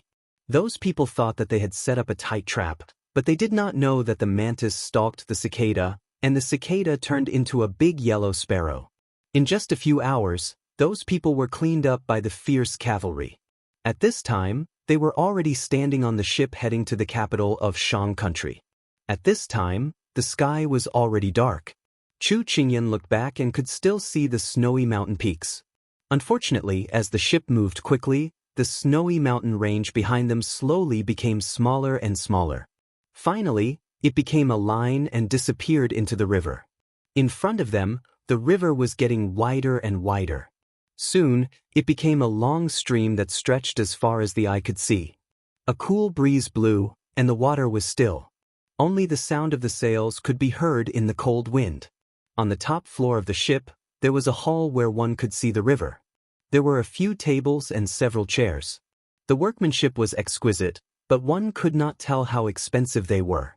These were all large ships that the wood spirit had brought people to build overnight. The bottom of the ship was very high and there were dozens of small holes at the bottom that could be used to store bows and arrows. Although the planks of the ship weren't made of any precious wood, they were thick and sturdy and wouldn't be easily broken. It could be said that although these ships didn't look very impressive, they could be used to attack and defend. If used in a naval battle, they would be very useful warships. Chu Qingyan, Xiao Su, and Yi Lingfeng sat in the hall. Through the open window in front of them, they admired the river. The crescent moon rose from the eastern mountain and hung in the sky. The moonlight was like a white silk rippling on the water. The river and the moonlight, it was beautiful. Chu Qingyan held the teacup but did not drink it. Instead, she used it to warm her hands. Turin just came to report that Hualing will meet us at the port tomorrow. Chu Qingyan's fingers tapped on the edge of the teacup. Her fingers were a bit itchy from the heat. When she was training on the snow mountain, her fingers were frozen by the snow. In the end, she developed frostbite. Every finger was swollen like a carrot. Although it was better after applying medicine, it seemed to be acting up now. But she endured it. She did not use her fingers to scratch it, because the more she scratched it, the more itchy it would be. Her strangeness did not escape Xiao Su's eyes. He pulled her hand in front of him and looked at it seriously. Then he took out a medicine bottle from his sleeve. He opened the bottle, dipped his finger in the medicine, and carefully applied it to her fingers. At this moment, Yi Lingfeng, whose soul had flown out of his body, came back to his senses and saw this scene. He could not help but wink at Xiao Su. "Yo, I didn't know that our cold and heartless His Royal Highness, who doesn't know what gentleness is, would one day be so nice to someone. I didn't believe it before, but now I do." The cold on her fingertips made the discomfort subside a bit. But when she heard Yi Lingfeng's teasing, Chu Qingyan wanted to roll her eyes at him. Unfortunately, her eyelids were heavy and she did not have the strength. She ignored him. Xiao Su opened his mouth. "I believe that you're asking for a beating right now." Chu Qingyan did not hesitate to give him a thumbs up. By the time he retracted his hand, Chu Qingyan had already applied the ointment. After fighting for an entire afternoon, she was exhausted. Without further delay, she excused herself from the two of them and returned to her room early to rest. After Chu Qingyan left, Yi Lingfeng returned to his relaxed and lazy self. However, there was a tinge of doubt in his eyes as he asked, "Tell me, why did you order the Earth Spirit to ask me to stay behind?" Xiao Su took a handkerchief from the side and wiped the remaining medicine on his hand. He raised his eyes to look at him. "It's about Duguqing. Do you want to hear it?" Hearing this, Yi Lingfeng put away his frivolous appearance and propped himself up. His smile disappeared as he said in a serious tone, "You know I want to hear it. Don't keep me in suspense." "I'm not keeping you in suspense. I'm just worried that you won't be able to take it." Xiao Su threw down the handkerchief in his hand and looked back at him calmly. "Tell me. I'll feel worse if you don't tell me." For his good friend to have such a reaction, the matter would not be simple. Yi Lingfeng thought of her leaving in a hurry and suddenly panicked. However, it was as if an invisible hand had appeared in his heart and suppressed his emotions. Seeing his serious expression, Xiao Su said, "Duguqing is not an ordinary girl. She is the daughter of the Empress of Shang Country, the eldest princess of the royal family of Shang Country." Hearing this, Yi Lingfeng's expression changed slightly. So she was a princess of a country. The best thing about her was that she could always give her own unique opinions when talking to him. Her identity was noble, so he did not have to worry about her. He could return to Jiang Country directly without having to pay her a visit. He thought bitterly. As if seeing through his good friend's thoughts, Xiao Su shook his head. However, a few days ago, the royal family of Shang Country announced that she fell off a cliff and was seriously injured. She is still unconscious. Not only that, the emperor of Shang Country was assassinated 20 days ago. Shang Country is in chaos. Duguqing's twin brother, Duguqing, who is also the crown prince of Shang Country, has temporarily taken over the government. It is confirmed that he will ascend the throne next month. What? Yi Lingfeng was stunned. This news was like a bolt from the blue, making him unable to react. This news came from Shang Country just now. This is an open secret in Shang Country. Xiao Su looked at his good friend sympathetically. He had not told the little fellow about this because he was afraid that she would be too emotional and would not be able to accept it. Seeing Yi Lingfeng's expression now, Xiao Su felt that his decision was correct. He would tell the little fellow about this when he reached Shang Country's capital. Xiao Liechi must have thought so too. That was why Turin hid this news and only reported it to him. It could be seen that Xiao Liechi was starting to learn to protect her. This was a good start. Chapter 527. Why did she suddenly fall off the cliff? Her martial arts are not weak. How did this happen? Yi Lingfeng's fingers on the table began to tremble slightly. Xiao Su looked at him and felt that he was a stranger. It was as if he had never seen him lose his composure like this in the few years that they had known each other. He raised his eyebrows slightly.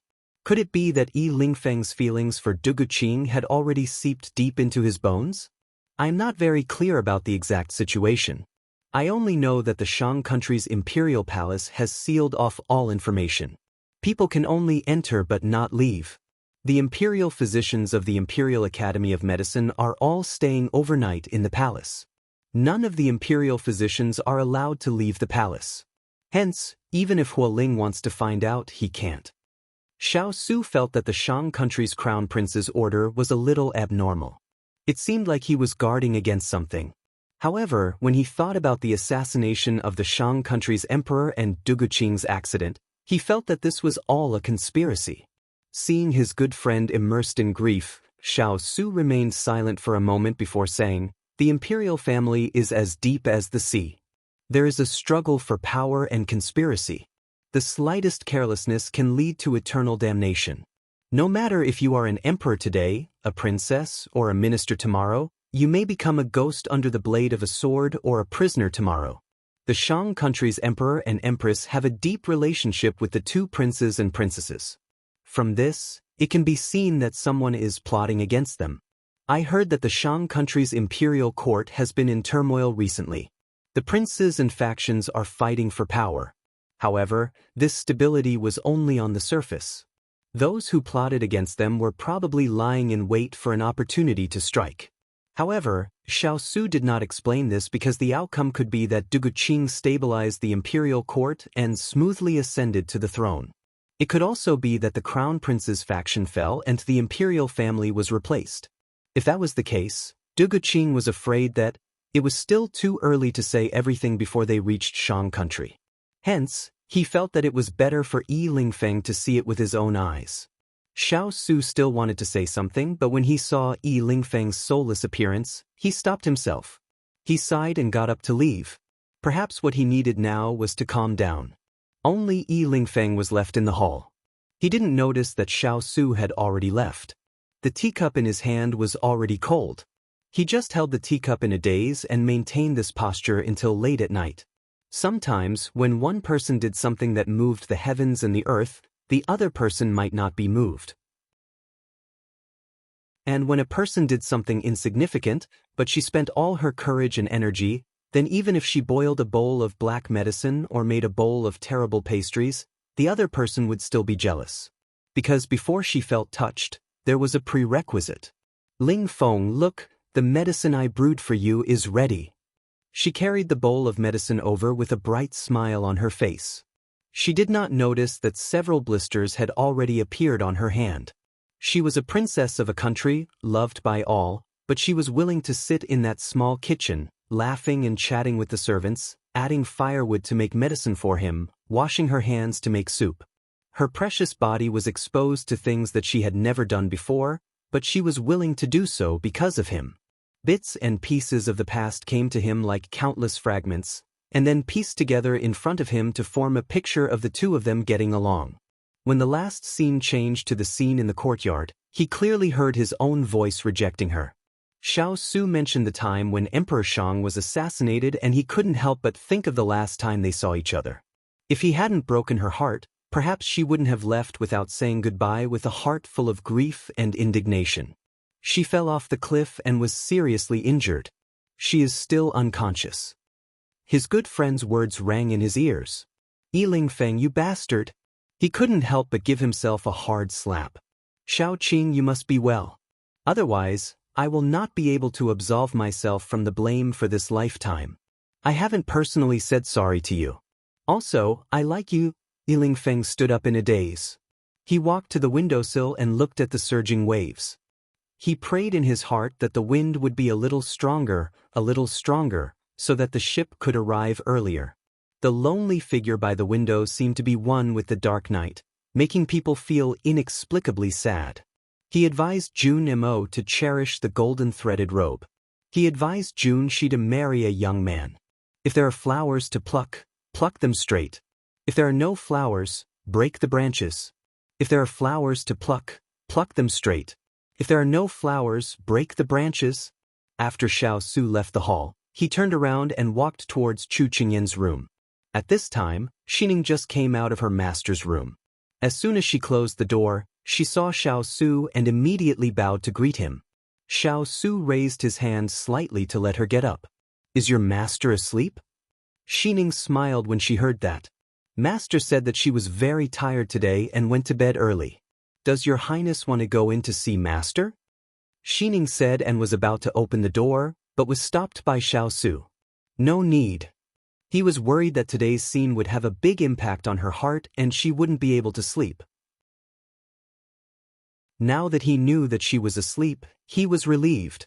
Looking at His Highness's leaving figure, Xining couldn't help but smile. His Highness was so good to her master that he even came to see her when she was asleep. Chu Qingyan was indeed asleep, but she didn't sleep well. After Xiao Su left, she was haunted by nightmares, which were all bloody and horrible things. Broken hands and feet, fire and smoke, blood-red eyes, and unwilling shouts. Her face was pale, cold sweat kept flowing down, and her expression was very painful. Xiao Su returned to his room and changed into casual clothes. Turan knocked on the door and came in. "What's the matter?" Xiao Su poured a cup of water for himself, then poured another cup, and pushed it in front of Turan. Then, holding the teacup, he leisurely leaned against the back of the chair and looked up at him. Turan didn't stand on ceremony and sat down. "Master, of the 4 groups of attackers today, 3 of them came from Xishen. One of them was an assassin hired by the corrupt official with the surname Su whom you punished severely on the way to the mine. There was also a group of men of sacrifice from the Fu family. There was also a group whose subordinates we have yet to find out. The last group came from the Jianghu sect, the Moon Palace sect." Turan picked up the teacup and took a sip before continuing. "I found out that our whereabouts are no longer a secret among the upper-class nobles of Sichuan. Someone must have deliberately spread the news. The person who spread the news should be the mastermind behind the sneak attack that you haven't found." Xiao Su didn't spend too much effort to get to the point. "I will ask Water Spirit to investigate properly, but it's a pity that these people didn't leave any valuable keepsakes." Turan was a little distressed. Turning the teacup in his hand, Xiao Su's gaze landed on the green pattern. He said calmly, "Leave the investigation to Water Spirit. You should focus on the love grass. If there's anything, report it to Qingyan first. The fierce blade cavalry will also listen to her in the future." Mu Ling was slightly surprised, but his good manners prevented him from turning pale with fright. He asked hesitantly, "Master, are you planning to give the fierce blade cavalry to the little princess in the future?" Chapter 528. Xiao Su frowned slightly because of Turan's question. Although he didn't think about it, he seemed to have done it subconsciously. Shaolai cavalry will only recognize 2 masters in the future. He answered his subordinate's question with one sentence. Although he didn't answer directly, with Turan's intelligence, he understood his master's meaning. "But Shaolai cavalry was brought up by you. 10 years of relationship and less than a year of knowing each other. It wasn't that he didn't recognize the little princess, but some things needed time to settle down. Moreover, the members of Shaolai cavalry were all elites. If it wasn't for his master's leadership, any one of them would have flipped the table. Therefore, he felt that it was as difficult as ascending to heaven to make the Shaolai cavalry acknowledge a master." Xiao Su smiled and said with confidence, "This is not something that I can decide. It depends on her own efforts." Turan thought carefully and then his eyes lit up. "So, Master asked the little princess to take over today's matters to let the little princess have more contact with Shaolai cavalry so that she could enter their inner circle step by step?" As expected of the subordinate who understood him the most, he understood him immediately. If it wasn't for this reason, would he have tolerated them using the excuse of training to tease her? Turan also connected the dots of the training that Shaolai cavalry gave the little princess on the snowy mountain. He couldn't help but wipe the cold sweat on his forehead. Fortunately, they discovered the little princess's plasticity and gave up the idea of training her to pass the time. Otherwise, they would have to carry 100 pounds of weights, practice martial arts in the middle of the night, jump from a high altitude. It was that simple. When Turan left his master's room, he found that his clothes were soaked with sweat. But when he looked up at Xian Yu, he slowly revealed a gratified smile. In the past, he had wondered who could make his master have the 7 emotions and 6 desires. Now, he seemed to have seen it. It seemed that he needed to remind his subordinates not to always find fault with the little princess. Although they didn't have any bad intentions, there was no guarantee that his master would remember it and punish them one by one. As soon as Turan left, a white figure appeared in front of Xiao Su's door. Knock, knock. Xiao Su had just taken off his robe when he heard a knock on the door. He thought that Turan had returned, so he answered casually, "Come in." However, a petite figure pushed open the door. Xiao Su's hand paused in the middle of unfastening his belt. He squinted and looked over. After confirming that it was the little fellow standing outside the door, he couldn't help but ask, "Aren't you asleep? Why did you suddenly run over?" At this time, Chu Qingyan was hugging a pillow. Her long hair was draped over her shoulders, but it was a little messy. Her eyes were red, as if she had just run for her life. In reality, she was indeed running for her life, but in her dream, there were many demons and ghosts chasing after her. "I suddenly feel like resting in your room." She stepped in, pretending to be calm, but her voice had already betrayed her. As soon as Xiao Su heard her slightly hoarse voice, he felt that something was wrong. Then, with a glance, he saw her small white feet peeking out from under her skirt as she walked. His eyes turned cold as he immediately walked over and reached out to carry her to the bed. "Why didn't you put on your shoes and socks and ran over here?" Xiao Su scolded as he stuffed her into the quilt, while his hands grabbed her feet without any disdain, using his internal energy to help her expel the cold. Xiao Su's actions were all subconscious. By the time he reacted, he had already done it. "Big Ice Cube, although you are cold, your hands are very warm." The familiar warmth flowed through her body, making her sigh involuntarily. Xiao Su curled his lips slightly, then said, "No need to change the topic. Tell me what happened." To be able to make her disregard her image and run over to find him in such a state of shock, it was obvious that something had happened to her. Chu Qingyan stuck out her tongue. Big Ice Cube was really too smart. She didn't even make it obvious, okay? He actually saw through her at a glance. "Promise me that if I tell you, you won't laugh at me. Otherwise, I won't tell you," Chu Qingyan said proudly. Xiao Su felt that her request was a little undesirable, because he hadn't heard what happened yet. How could he guarantee that others wouldn't laugh at him? But he still nodded his head. Seeing that he agreed, she couldn't help but reach out to touch her nose, and said a little bitterly, "I had a nightmare, so I didn't dare to be alone. Xining has already gone to sleep, and the others are also tired. I didn't want to disturb them, so I could only come to find you." Xiao Su felt a little uncomfortable that he wasn't first in line for her, but she still came to him after going around in circles. This made up for the imbalance in his heart. Is it because of what happened during the day? Xiao Su had already guessed that he had specially made a trip tonight to confirm her condition. Now, she had indeed reacted. Chu Qingyan nodded her head unnaturally, and then she said softly, "Am I very useless?" She was clearly full of confidence during the day, but in the blink of an eye, she had become like this. She felt that she had lost all her face, and when she ran all the way here, she must have fallen into the eyes of the Xiao cavalry. How was she going to face people tomorrow? Looking at the vexed little fellow, Xiao Su couldn't help but find it funny. Feeling that her feet had recovered their temperature, he let go of her hand, then stretched out his hand to tidy up the blanket on her body. Then, his gaze landed on her body, his eyes gentle. "If you say that you're useless because of this, then wouldn't I be even more useless back then?" "What happened back then?" Chu Qingyan's attention was drawn to his words.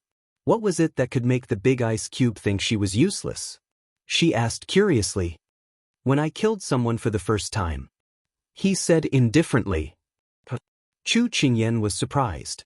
Wasn't that the same as her today? "When I was 5 years old, I killed a person who was about to stab me with a knife. That person was a palace maid who had served him since he was young, and had been by his side for 5 years. He didn't expect that one day, the tip of a knife would suddenly be pointed at his chest without hesitation. 5 years old? What kind of age was that? Naive and unaffected, the age of playing with butterflies and mud. And what he picked up was not a toy, but a weapon, just to defend himself. Then, I had to keep my eyes open until dawn for half a month." Xiao Su said it casually, but Chu Qingyan was so sad that she wanted to cry. "Big Ice Cube," she opened her mouth, but didn't know what to say. "So, don't be afraid. This is nothing, because if you don't protect yourself, perhaps the one who will fall will be you." Xiao Su curved his eyebrows and smiled gently. Chapter 529. Big Ice Cube, they're too despicable. They actually dared to lay their hands on a 5-year-old child. If I was there at that time, I would definitely help you beat them up. At this time, Chu Qingyan had already completely forgotten her fear and threw herself into the anger of those people who harbored evil intentions towards the Big Ice Cube. Seeing that his goal had been achieved, Xiao Su raised his hand to cover her eyes and gently said, "So now you don't have to think about anything. Have a good sleep and everything will be over." The voice beside her ear was mellow and deep, like the sound of a modern cello. It was so pleasant to listen to that it made her feel relaxed, and the warmth from his eyes made her feel even more at ease. "Big Ice Cube, it's okay. In the future, with me here, no one will bully you again." Before she fell asleep, she did not forget to say this to him, although her voice was already drowsy and no one could hear her clearly. "Okay." Xiao Su smiled faintly.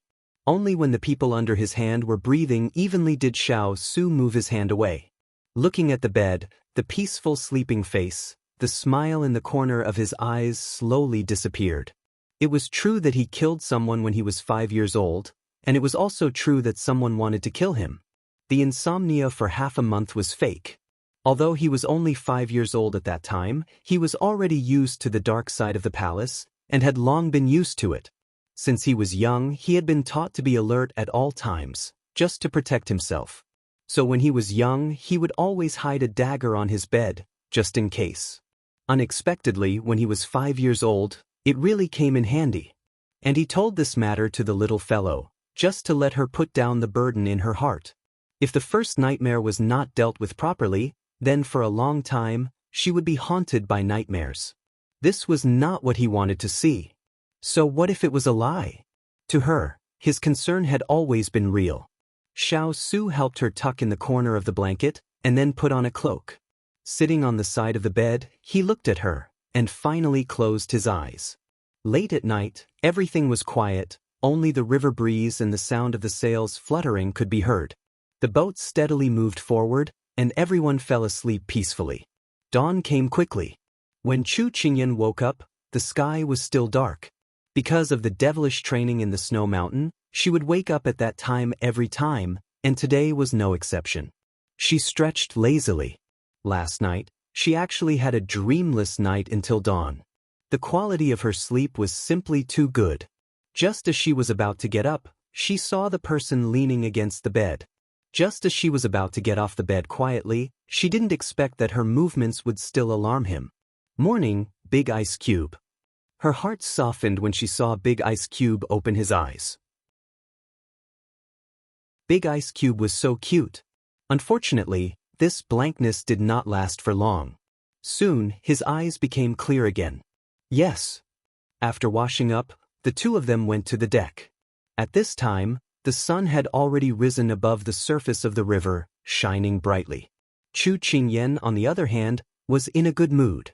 Not only was it because of the sunrise, but it was also because of her peace of mind. She looked at the person beside her. It was all thanks to Big Ice Cube. Otherwise, she would not know how to face the bloody night. The boat continued to move on the river smoothly. Time flew by quickly. In another half an hour, they would reach the port. Chu Qingyan was very excited as she thought about it. However, she still felt that the atmosphere was a bit strange, especially Yi Lingfeng. She didn't know when it started, but he was distracted. She also didn't know what happened to him. However, they were about to reach the port and she didn't have time to ask him. She wanted to be a caring big sister, oh no, a caring little sister. When they reached the port, Hualing had already prepared a carriage to welcome them. Everyone gathered together and rushed to the capital city without stopping. After a whole day of driving, they finally arrived before sunset. However, before entering the city, they had to be interrogated. Shang Nation's capital city's interrogation was even stricter than Junlan Nation's and Jiang Nation's. However, because Hualing came here early in the morning to make preparations, the group smoothly entered the capital city. After entering the city, everyone found a place for Hualing to rest. After a day of running around, everyone was tired. They first returned to their rooms to bathe and clean up. The food was also ordered to their rooms to eat. Perhaps it was because Chu Qingyan had participated in the fierce cavalry's devil training, her ability to resist pressure and fatigue had a qualitative leap, so she was still full of energy at this moment. She and Xiao Su sat in the room to eat and didn't go out to join in the fun. However, once they finished eating, Chu Qingyan couldn't hold back her temper and wanted to go out for a stroll. Xiao Su thought for a moment and agreed to go out with her. She originally wanted to hear about Hua Ling's recent progress on the love grass. However, she didn't know what he had arranged and he hadn't appeared yet. Therefore, she wanted to take a stroll around Shang Nation's capital city. Have you heard? Princess Qing has been in a coma for almost half a month. Someone said that she probably won't live to see New Year's Eve. Chu Qingyan and Xiao Su had just come downstairs when they heard people talking about Shang Nation's imperial family at the dining table in the main hall. She immediately became interested and pulled Xiao Su to sit down. She ordered a pot of tea and pretended to drink tea. However, she was actually eavesdropping on their conversation. It would be New Year's Eve in 3 days. However, the atmosphere of the new year in Shang Nation's capital city wasn't very strong. It could be said that it was almost non-existent. This was because they had just held a national funeral a few days ago. Logically speaking, the citizens wouldn't make a big fuss this New Year's Eve for fear of being gossiped about. How do you know?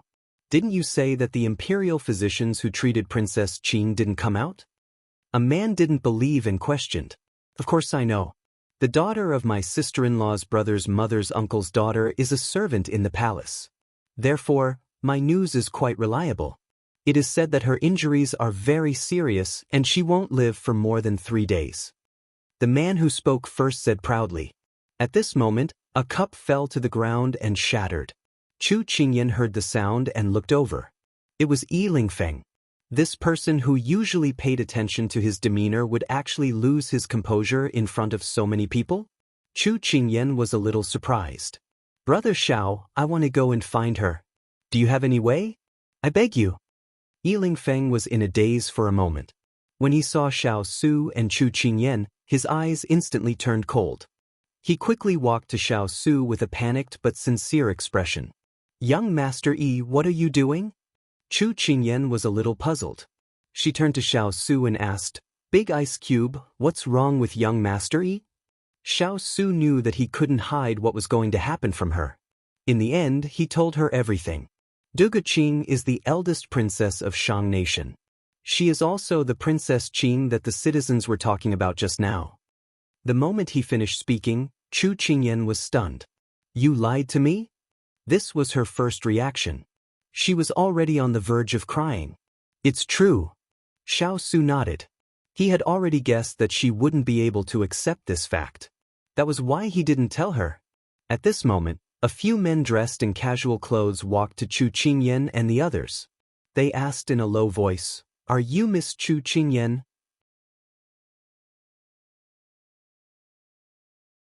Chapter 530. Chu Qingyan was still grieving over the fact that her good friend was seriously injured and was about to die. Now that some people suddenly appeared, Chu Qingyan was not in the mood to pay attention to them. However, when Xiao Su saw their attire, he narrowed his eyes and asked, What's the matter? The leader unfolded the painting in his hand and compared it with the one they were looking for. After confirming that it was indeed the people they were looking for, he immediately beamed with joy. He lowered his voice and said to Xiao Su and the others, I'm Zhang Kai-1, a first-rank armed bodyguard serving His Highness the Crown Prince. I'm here on His Highness's verbal order to find you. His Highness the Crown Prince? Chu Qingyan repeated these words. She looked confused. She did not remember knowing such a person. Zhang Kai smiled. His Highness said that he is the twin brother of your good friend. Your good friend is our Shang Kingdom's princess. Chu Qingyan suddenly widened her eyes in disbelief. His Highness is Dugu Qing? On the street, she had laughed at her and said that he looked like her younger brother. It was because of this that she knew that Dugu Qing had a twin brother. Zhang Kai felt his scalp tighten when he heard this little girl calling His Highness by his full name. But His Highness had told him not to be calculative no matter what this girl said. Zhang Kai nodded. Miss Chu, His Highness wants to summon you to the palace. He said there is an urgent matter. Unfortunately, you are no longer in Jiang Kingdom. Fortunately, His Highness asked us to send people to guard the city gate. That was how we found your traces." At this moment, Yi Lingfeng heard their conversation. His voice trembled and he asked, "Is your princess well?" Zhang Kai shook his head heavily and did not say a word. This action caused everyone's heart to sink. "Let's enter the palace," Xiao Su immediately ordered. Zhang Kai looked at this person. He had a fierce aura. Although he did not release it, it made people feel a sense of fear and inferiority. Zhang Kai lowered his head and did not dare to delay. The group rushed into the palace that night. The moon was bright and the stars were sparse. Light snow began to fall from the sky. White silk was hung everywhere in the palace, solemn and oppressive. Chu Qingyan looked at her surroundings, and all she could see was white. She felt a strange sense of sadness in her heart. Big Ice Cube was calm and indifferent, while Yi Lingfeng was silent and sorrowful. Chu Qingyan felt sad for Yi Lingfeng.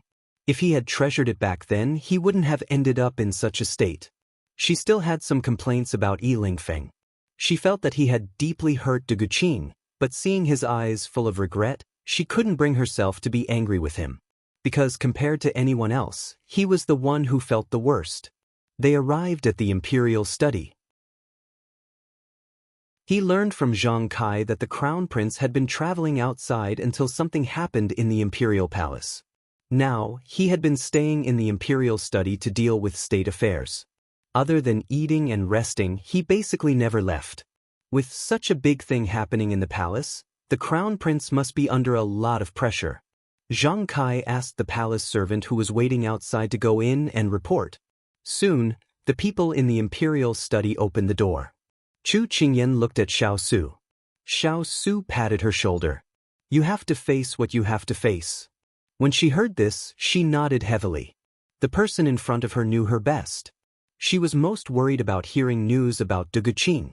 She was afraid that it would be too serious for her to accept. But Big Ice Cube said that she had to face what she had to face. She stepped out without hesitation. When Chu Qingyan and the others entered the imperial study, they saw the person sitting behind the desk. He was wearing a complicated and exquisite crown prince's yellow robe with a soaring dragon embroidered on it. The bright yellow color made his lips red and his teeth white.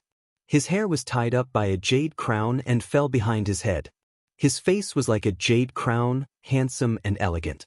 There was a spiritual aura in the corners of his eyes, and his voice was gentle. He was simply a male version of Du Guqing. "Big Sister Dugu." The person in front of her lifted her head. Chu Qingyan couldn't help but cry out. Xiao Su and Yi Lingfeng also looked at the person behind the desk. Xiao Su frowned, while Yi Lingfeng stared at her. "You are Miss Chu, right?" Du Guqing's expression didn't change because of Chu Qingyan's shout. Instead, she asked gently. Her voice was clear and magnetic. It was different from Du Guqing's delicate and pleasant voice. Chu Qingyan was stunned for a moment before replying, "I am. I've heard Imperial Older Sister mention you before. Does this consort look a lot like Imperial Older Sister?" Many people have said this before. Du Guqing smiled. When she smiled, the corners of her eyes lifted slightly, revealing a radiant smile. She grew up with her brother. In the past, in order to take classes and exams for him, she would often dress up as him. Even his gestures, eyes, and smile were imitated to perfection. Sometimes, even their parents couldn't tell the difference. Moreover, she had always taken voice-changing medicine, so her voice was different from her own. She was confident that she could fool everyone present. However, she hadn't expected that Yi Lingfeng would also be here.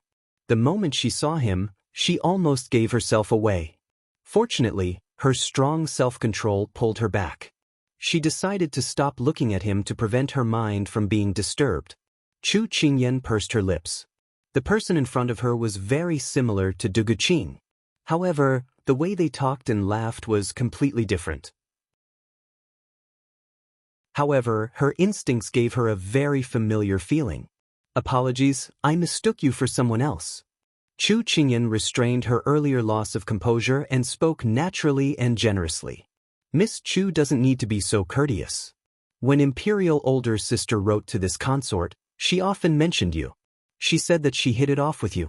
It's very rare for someone to be constantly mentioned by her. It can be seen that she really cares about you as a friend. Duguqing smiled slightly. But I heard that she was injured. How is she now? Chu Qingyan stepped forward with an anxious expression. Hearing Chu Qingyan mention this matter, Duguqing thought of her unconscious younger brother lying on the bed. A trace of grief flashed across her face. Her injuries are serious. The imperial physicians are still trying to extend his life. Duguqing said gloomily. Extend his life? Yi Lingfeng immediately lost his calm. He looked at Duguqing with disbelief written all over his face. Extending his life and not treating his injuries. These two words clearly showed that his life was hanging by a thread. He could die from his injuries at any time. Yi Lingfeng's expression surprised Duguqing. This person seemed different from before. However, there were too many things to worry about right now, so she couldn't think too much about it. That's right. A trace of grief appeared on Chu Qingyan's face. Can we go see her? Not for now.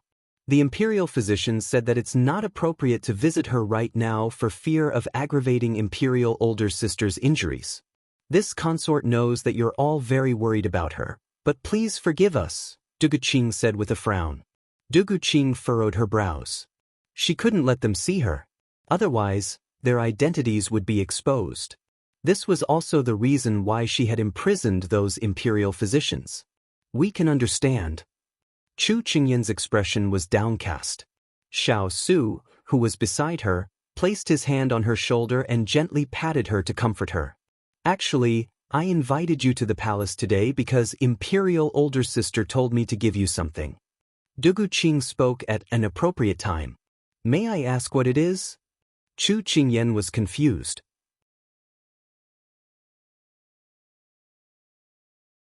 Chapter 5:31. What you've been searching for all this time, Duguqing looked at her with a smile, is the love grass. The surprise was like fireworks falling before their eyes, then blooming.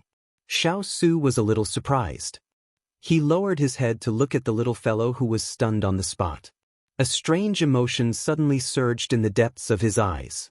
There was joy, relief, and faint gratitude.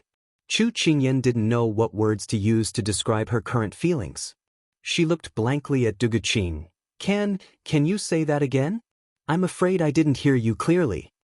Duguqing rarely saw this silly side of the little girl and couldn't help but feel pity for her. My imperial sister knows that you've been searching for this herb, so she asked Ben Gong to investigate. Coincidentally, a few years ago, on my imperial father's birthday, an imperial physician called Ma Wu presented the seeds of this herb to my imperial father as a congratulatory gift. But because no one knew how to plant it, it had been kept in the national treasury. Ben Gong found it when checking the account books. But I don't know if this seed can still be planted after so many years, and if it can be planted, will it still be able to cure your poison in time? When she finished speaking, Duguqing waved her hand to instruct the palace servants beside her to bring the box over. This is the seed of the love grass. My imperial sister can't personally hand it to you, so Ben Gong will do it on her behalf. Chu Qingyan reached out with trembling hands to take the box. The ice-cold box pressed against her palms still made her feel a little incredulous. She felt that it was too unreal. Just a few days ago, they were still desperately rushing to Shang country to find the love grass. In the blink of an eye, the love grass was already in her hands. Happiness came too suddenly. It was hard to believe. Big ice cube, quickly pinch me. See if it hurts. Chu Qingyan turned to the person beside her and said anxiously. Chu Qingyan's childish words made Xiao Su's lips curl up. He raised his hand to pinch her cheek, his smile obvious. It's not a dream, don't worry. She nodded heavily. You should go back and develop the antidote as well.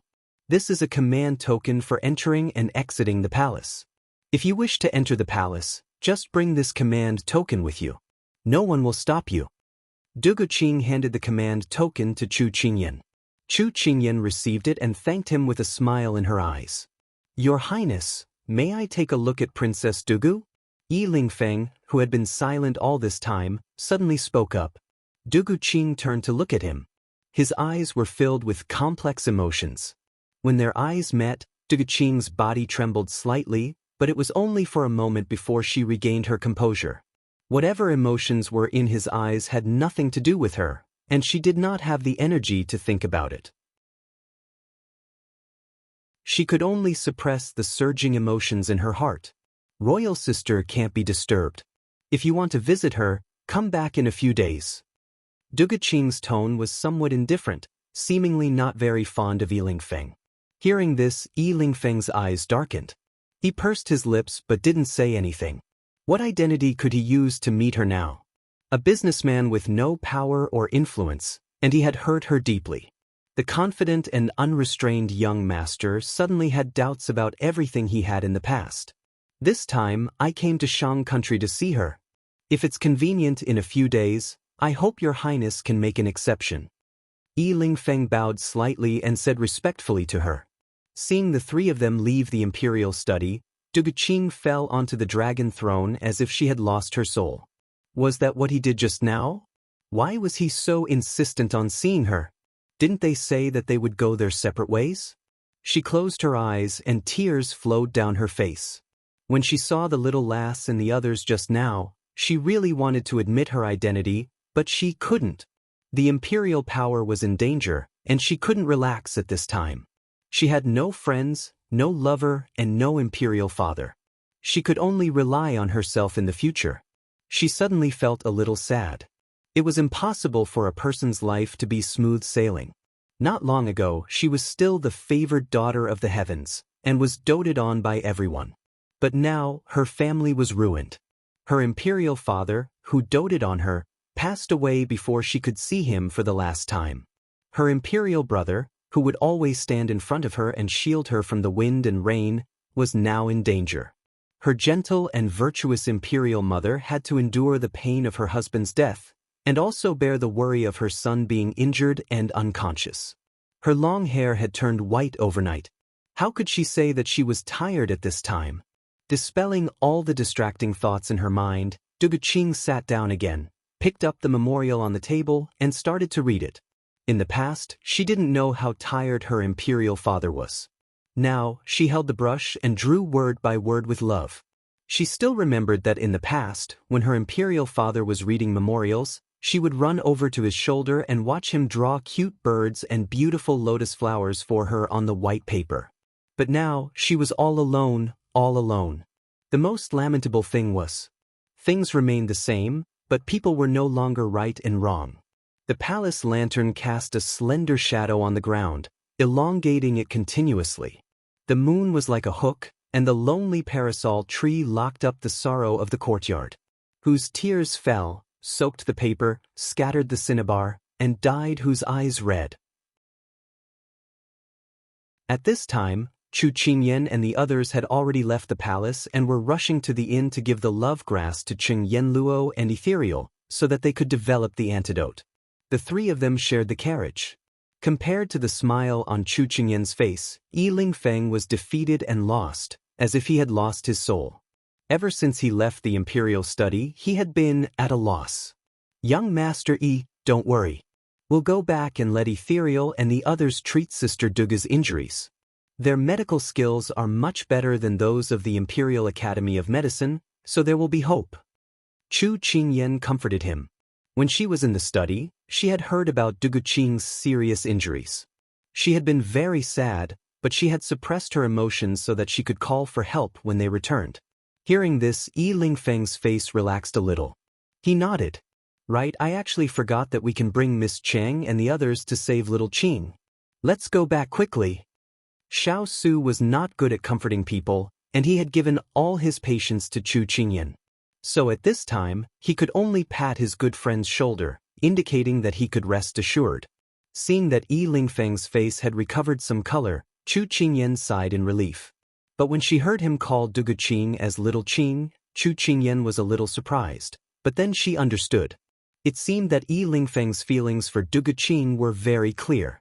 But in the end, would the lovers be together? She was not sure. Because the world was unpredictable. Once back at the inn, Chu Qingyan did not care what time it was. She did not even knock on the door and rushed into Qing Yenluo's room. Just as she stepped into the room, a weapon came flying at her.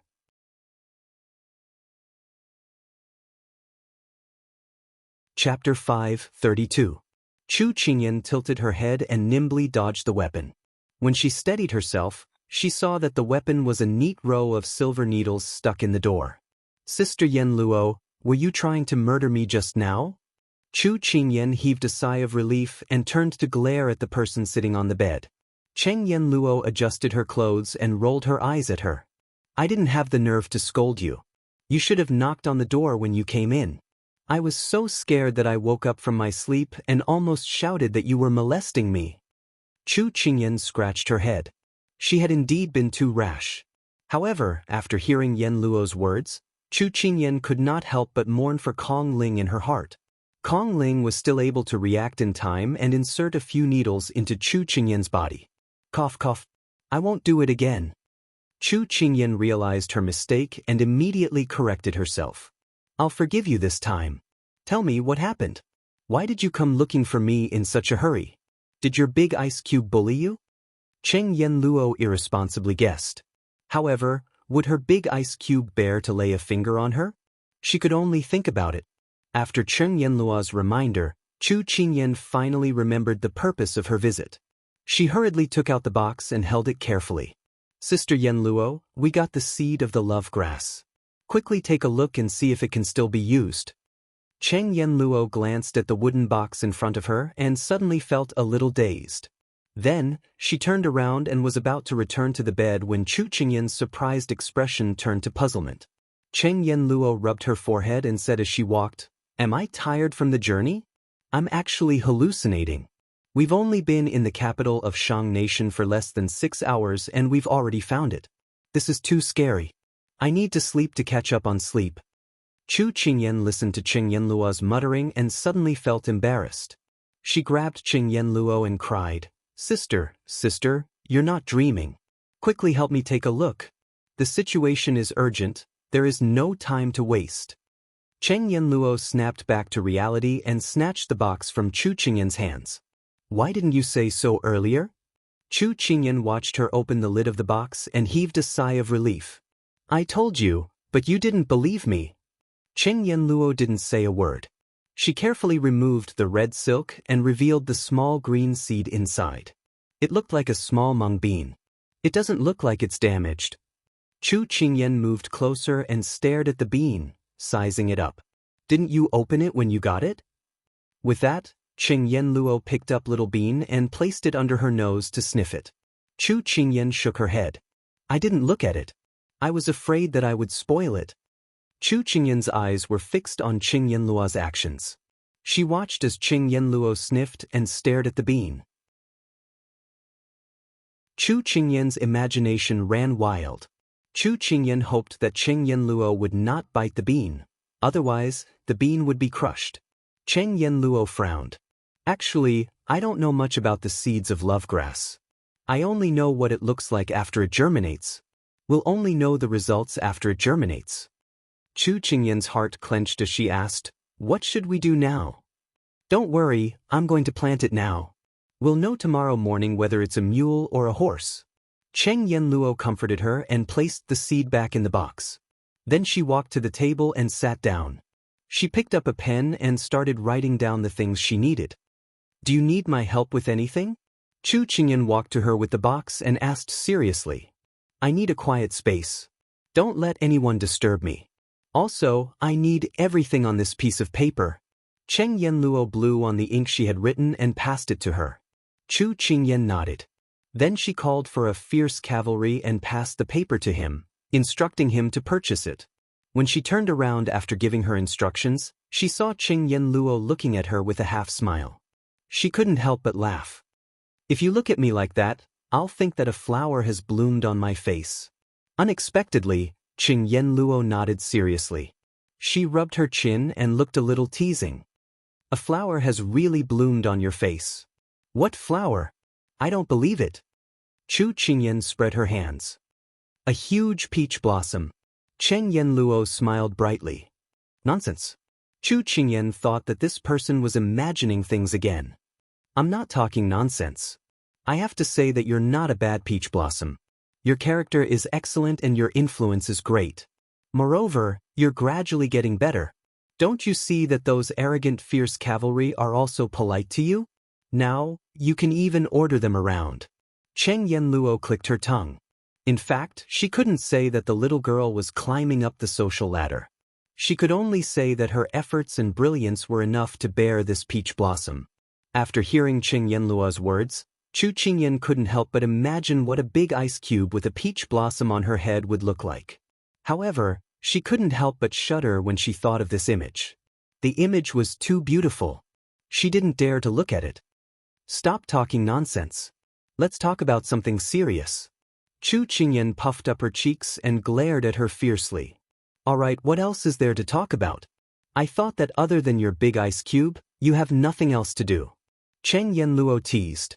Although Chu Qingyan wanted to bicker with her, she couldn't help but sigh when she thought of Dugu Qing. Sister Yanluo, Sister Dugu is seriously injured and unconscious. What? Cheng Yanluo, who had a carefree look on her face just a moment ago, was stunned when she heard this. What the hell is going on? Chu Qingyan told her everything that had happened today in full detail. After hearing this, Cheng Yanluo couldn't help but sigh deeply. The heavens are really pitiful. How could such a good girl be involved in such a thing? I don't like these things where people fight with each other. There's something wrong with my brain. Now that we don't know whether she's dead or alive, I want to ask if you can check her injuries and see if she's already. Chu Qingyan pursed her lips and said with a mournful expression. If she fell from a cliff, she's probably injured her internal organs. I'm not good at this kind of injury. You can go to Murongju. He's more confident in this aspect than I am. Although the two of them had almost become strangers at this time, it was undeniable that she wouldn't deliberately hide things. As a doctor, the most important thing was to seek truth from facts. Chu Qingyan nodded heavily. Okay. Dugu is also my friend. I also want to see her, but there are priorities. I don't have the ability to save her. Let's develop your antidote first, Cheng Yanluo said with a clear mind. Chu Qingyan smiled. Okay, then I'll have to trouble you. Little girl, don't be so polite with me. Just don't forget to donate more money to our medical center when the time comes. Cheng Yanluo patted her head. Chu Qingyan blushed with shame when she heard this. This person was simply wasting her talent by not being a businesswoman.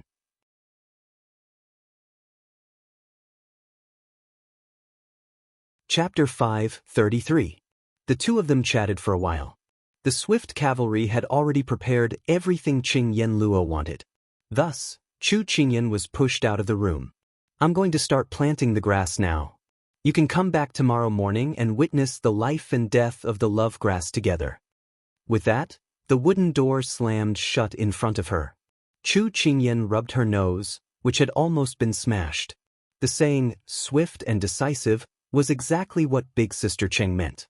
She heard rustling sounds coming from inside and knew that Yanluo had already started. She prayed silently in her heart that Yanluo would succeed. The sky was already dark and it was late at night. However, she was so excited that she couldn't fall asleep. Thus, she turned and walked towards Big Ice Cube's room.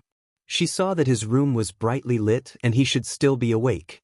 Chu Qingyan was about to knock on the door when she heard Yi Lingfeng's voice from inside.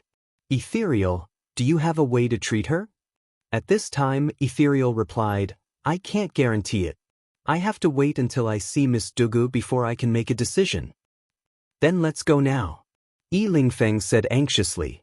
Lingfeng calmed down. What time is it now? The earliest the palace will open is tomorrow morning. Xiao Su's cold voice sounded at the right time. It was like a basin of cold water that splashed Yi Lingfeng awake. As soon as Chu Qingyan entered, she saw Yi Lingfeng leaning against the back of the chair with both hands covering his face.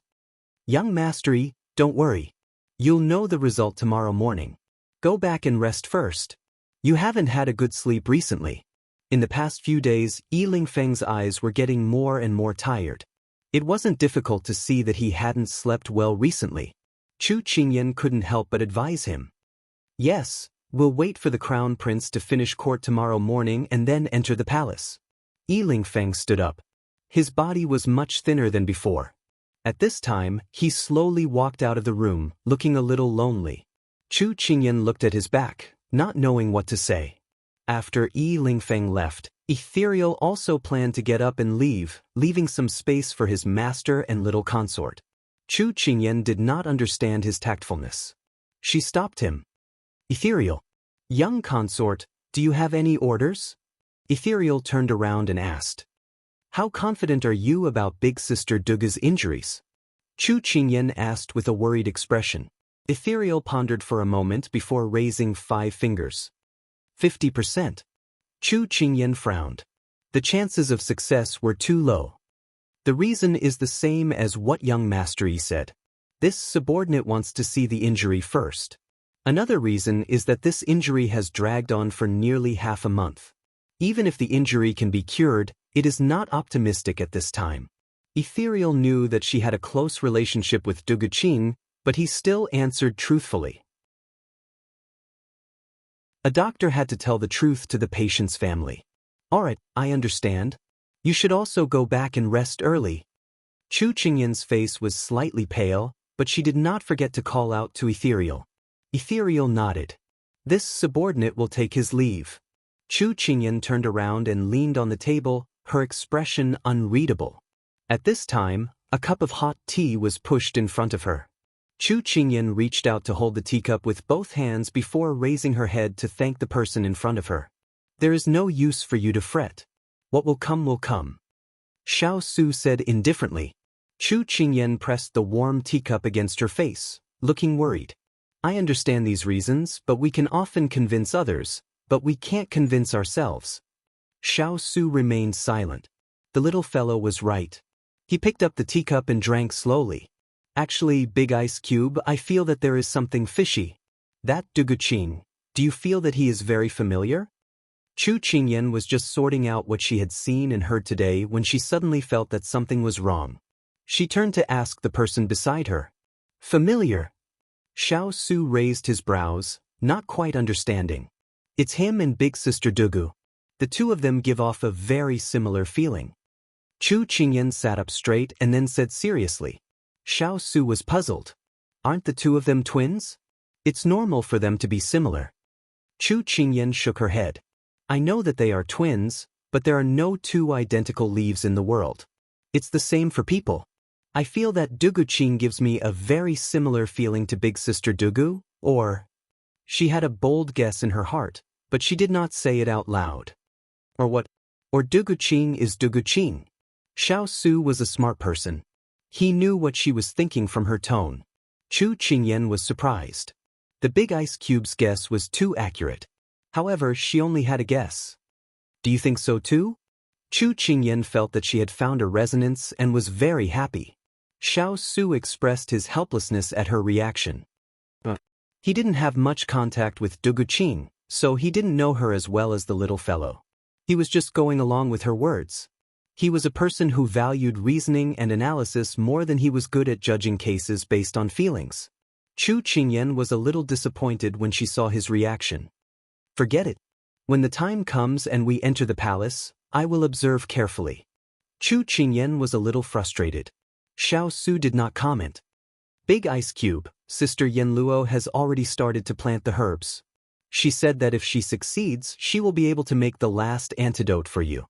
Chu Qingyan had almost forgotten to share this news with him. Xiao Su smiled. Chu Qingyan's face was full of excitement. Big Ice Cube, what should I do? I'm afraid I won't be able to sleep tonight. Xiao Su raised his eyebrows. Can't sleep. There was something wrong with the Big Ice Cube's tone. She nodded in response. Let Liuguang accompany you to walk around the capital. Chu Qingyan almost jumped for joy, but she put her hands down quietly. Big Ice Cube, are you joking? Come back in half an hour. He looked at her, a cunning look flashing across his eyes. Chu Qingyan raised her hands in surrender. I think I'd better go back to my room. Oh, I'm so sleepy. Good night, Big Ice Cube. She lifted her feet and was about to walk out. Half an hour? Even if her lightness skills were outstanding, it was impossible for her to walk around the capital in half an hour. The big ice cube was obviously trying to scare her. However, when she stepped out of the room, she felt a gust of wind behind her. Before she could react, she was already being pulled toward the roof.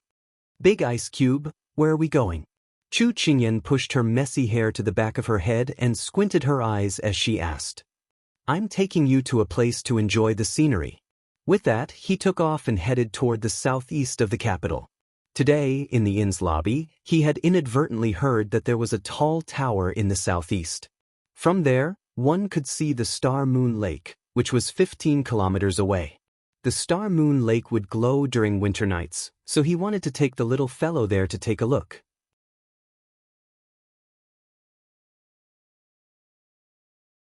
Chapter 5:34. The pagodas were called the North and South Pagodas. The two pagodas were dozens of feet tall, and they faced each other as though they were twins. Chu Qingyan and Xiao Su sat on top of the pagodas until the middle of the night. Chu Qingyan was nestled next to him, and she was covered by his cloak, so she didn't feel cold. Big Ice Cube, what's the legend of Star Moon Lake? Since it had such a name, there must be a good story behind it. 800 years ago, there was an internal strife within the royal family in the Shang nation. More than 100 members of the royal family were killed, and their ashes were scattered in the lake. After a few years, the lake began to glow during winter nights. Some people said that the ghosts were unwilling to accept their fate. Xiao Su's tone was flat and calm, but the person beside him was faintly trembling. Big Ice Cube, don't say any more. I'm getting nervous.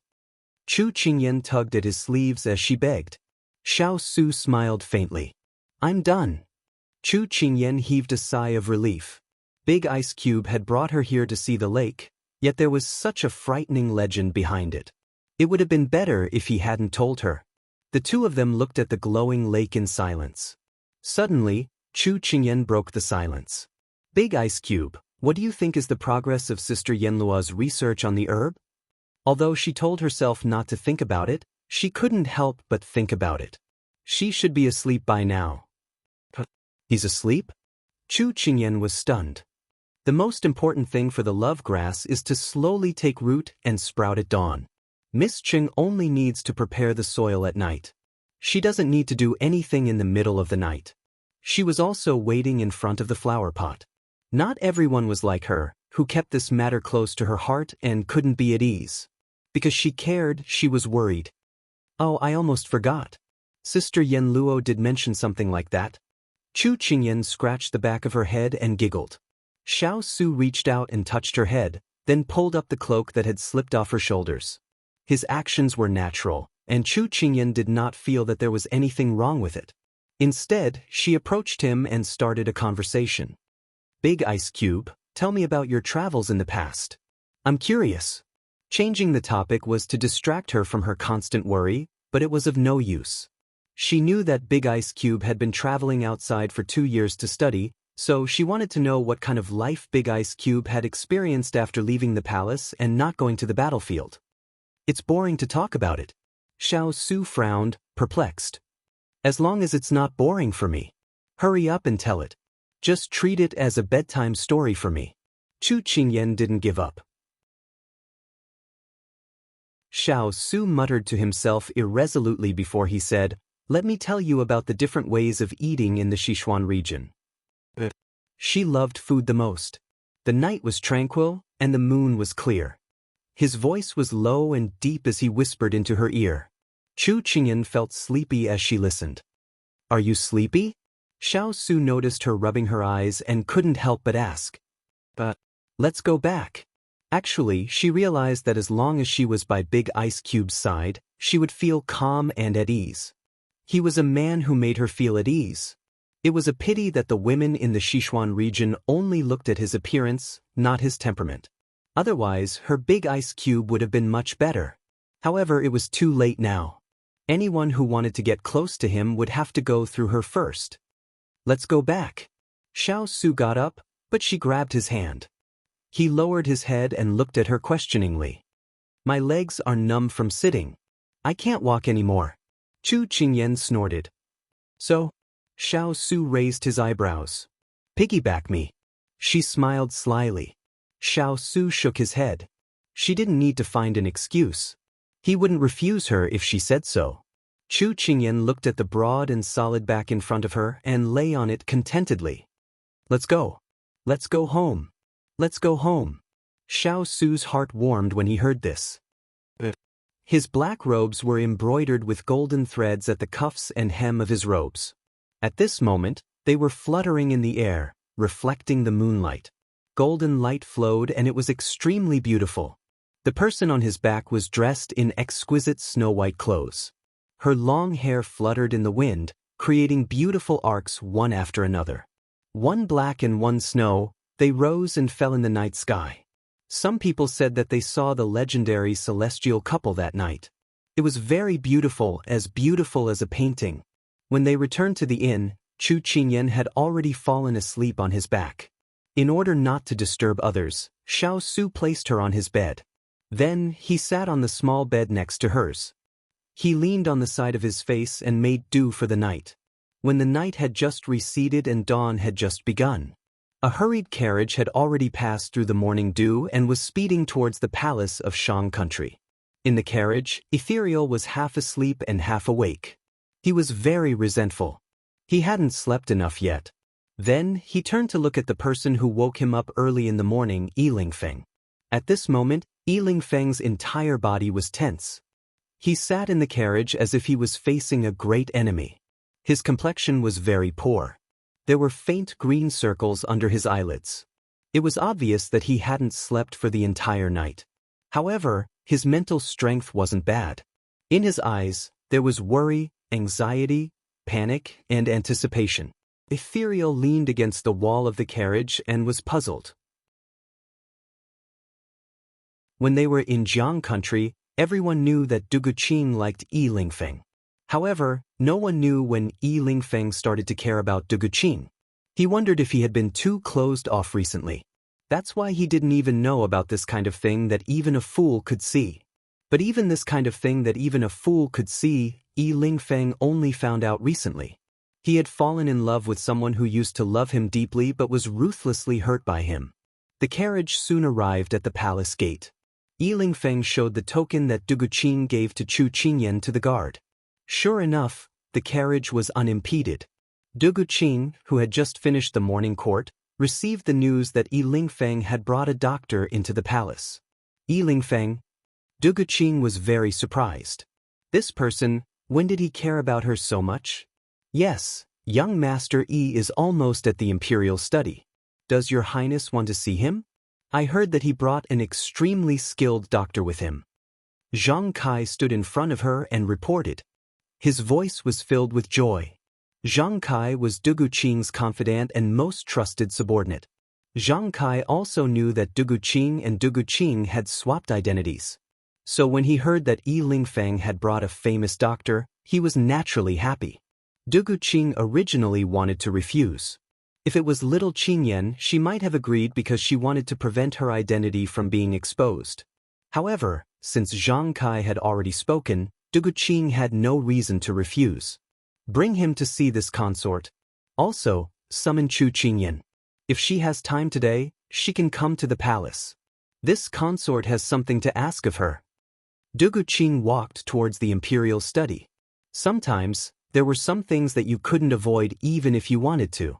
When you didn't want to avoid them, you just couldn't encounter them.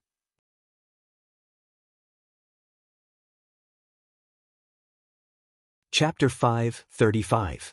When Yilingfeng appeared in the imperial study, Duguqing was standing by the window with her hands behind her back. Your Highness, this one has brought a doctor and would like him to take a look at Her Highness. I sincerely request Your Highness' permission. Yilingfeng bowed and spoke of his plan. Okay. Duguqing turned around and glanced at Ethereal. She knew that he was a famous doctor by Xiao Su's side. If Ethereal could treat him, her brother might have some hope. This crown prince didn't ask anything and agreed. Yilingfeng, who had prepared a speech, was stunned. At this time, Zhang Kai came in and took Ethereal away. Only Duguqing and Yilingfeng were left in the imperial study. Seeing Ethereal being taken away, Yilingfeng immediately spoke. Your Highness, may I be allowed to visit Her Highness? Hearing this, Duguqing looked at him with bright eyes. The moment Yi Lingfeng finished speaking, he met Duguqing's gaze. He looked away unnaturally. That pair of eyes that were so similar to Duguqing's made him not dare to look straight at them. It was as though looking into Duguqing's eyes would make him think of Duguqing. Why? Duguqing noticed that he was avoiding her gaze but didn't care. She leaned on the table and looked at him in confusion. Why? Yi Lingfeng didn't understand. Your Highness, what are you asking? Why did you come to Shang country? Why did you bring Ethereal? Why do you want to see her? Duguqing looked at him and threw 3 questions at him. These 3 questions caught him off guard and made him feel embarrassed. It was as if the questions had reached the depths of his heart. The wall that was about to collapse cracked bit by bit. Your Highness, this is a matter between me and Her Highness. After a while, Yi Lingfeng found his voice. He didn't look at Duguqing but looked down and said calmly. His words hinted that he was meddling too much. Young Master Yi, you can't blame me for asking this. It's because Imperial Sister likes you too much. However, the spies reported that you hurt her too much during this time. Which parent or brother would allow someone who hurt their family to visit them? When Duguqing said this, there was still hope in her heart. She originally thought that it was over, but he brought someone over early in the morning. A small fire lit in her heart. Everyone said that they would forget, but in their hearts, they would never forget. Time would heal the scars, but it had only been half a month since they parted. The memories of their time together appeared in her mind. Time didn't have time to fade away, but he came over and told her that he wanted to see her. Heart could be dead, but if it wasn't completely forgotten, it could be rekindled. Yi Lingfeng listened to Duguqing's words and felt that it made sense, but what right did he have to say those words now? He suddenly calmed down. I came to Shang countries to help my friends. The princess used to be my friend. Now that she's in trouble, as a friend, I should do my part. I happen to know a doctor, so I brought him here. I wanted to see her because I felt guilty towards her and wanted to see if she was all right. 333 answered 3 every time. Yi Lingfeng replied. The hope in Duguqing's eyes dimmed bit by bit. Little Qingyan was right. Without hope, there wouldn't be disappointment. She shouldn't have had hope in Yi Zhenfeng. He said that he was a heartless person. How could you expect a heartless person to have feelings for you? If that's the case, then this consort thanks young Master Yi on behalf of Imperial Sister for bringing the doctor. Duguqing heard herself reply. Her heart was dead again. Your Highness is too polite. Yi Lingfeng didn't know why, but he felt an inexplicable pain in his heart. He suddenly felt something and looked up at the person in front of him. Unfortunately, Duguqing had already turned her back. She ordered, Come, bring young Master Yi to rest. Send someone to bring him back later. Someone had already come up to bring him down. Yi Lingfeng said politely, Then this one will take his leave. With that, Yi Lingfeng turned to leave. The moment he turned around, he sighed slightly. It seemed that this crown prince wouldn't let him see little Qing. He'd better wait for Ethereal to return before asking about the situation. When the door of the palace was slammed shut, no one knew that at that moment, the woman in luxurious clothes had tears in her eyes, her gaze waning. If life was like the first time we met, there would be no autumn wind. Ordinary things change, but the heart of an old friend changes easily. The world was like this, and so was fate. Miss, what's your surname? Dugu. The Dugu bloodline is thin. My surname means that I'm destined to be alone in this life. Duguqing closed her eyes, tears rolling down her cheeks. Wait, Yi Lingfeng, who had just walked out of the imperial study, felt that something was wrong, but he couldn't put his finger on it. Duguqing's expression when she looked at him was familiar. It was like little Qing's grief when she broke up with him that day. He mentioned Ethereal. He didn't tell him that the person he brought was Ethereal. How could he call out Ethereal's name at a glance? Could it be that he knew Ethereal? No, Xiao Lai had never been to Shang, and Duguqing couldn't have known Ethereal. Suddenly, a bold guess appeared in his mind. He wasn't Duguqing, he was her. He was shocked by his own thought. How could little Qing pretend to be the crown prince? Wait a while more. Little Qing wasn't the kind of person who wanted to usurp the throne. Since she left in such a hurry, it should be not long after the Shang Emperor's accident, followed by the Crown Prince's accident. If that was the case, it wasn't impossible for little Qing to make such a bold move in order to hide it from the entire imperial court. Dealing with the funeral, saving the emperor's brother, pacifying the imperial court, it was very likely that she was the one who did it. Yi Lingfeng turned around and immediately headed for the imperial study. He wanted to confirm whether he was her or not. But just as he reached the door, he was stopped. "May I ask what is the matter, young Master Yi?" the guard asked. "I want to see the Crown Prince." Yi Lingfeng anxiously replied. "The Crown Prince is busy with state affairs. He has already given the order that no matter who comes, he will not see. If young Master Yi has any matters, this subordinate can pass on the message," the guard said. "No need." Yi Lingfeng took a step back and turned around in a daze. He wasn't willing to see him. His lips hooked into a bitter smile. If he really was Xiao Qing, then what he had said just now, Yi Lingfeng suddenly felt that he was hopeless. He has already left. The guard entered the hall to report. "This consort knows. You may leave." Dugu Qing walked back to the dragon throne with a pained and determined expression. "Yi Lingfeng, we can't be together anymore. You're tuning in to the Passion Pages YouTube channel. We're so grateful for your support, and don't forget to subscribe to join us on this incredible journey through captivating stories. Your generosity through donations truly makes a world of difference, as it's the primary source of revenue that allows me to expand and enhance this channel for you. Thank you from the bottom of my heart for being a part of this adventure.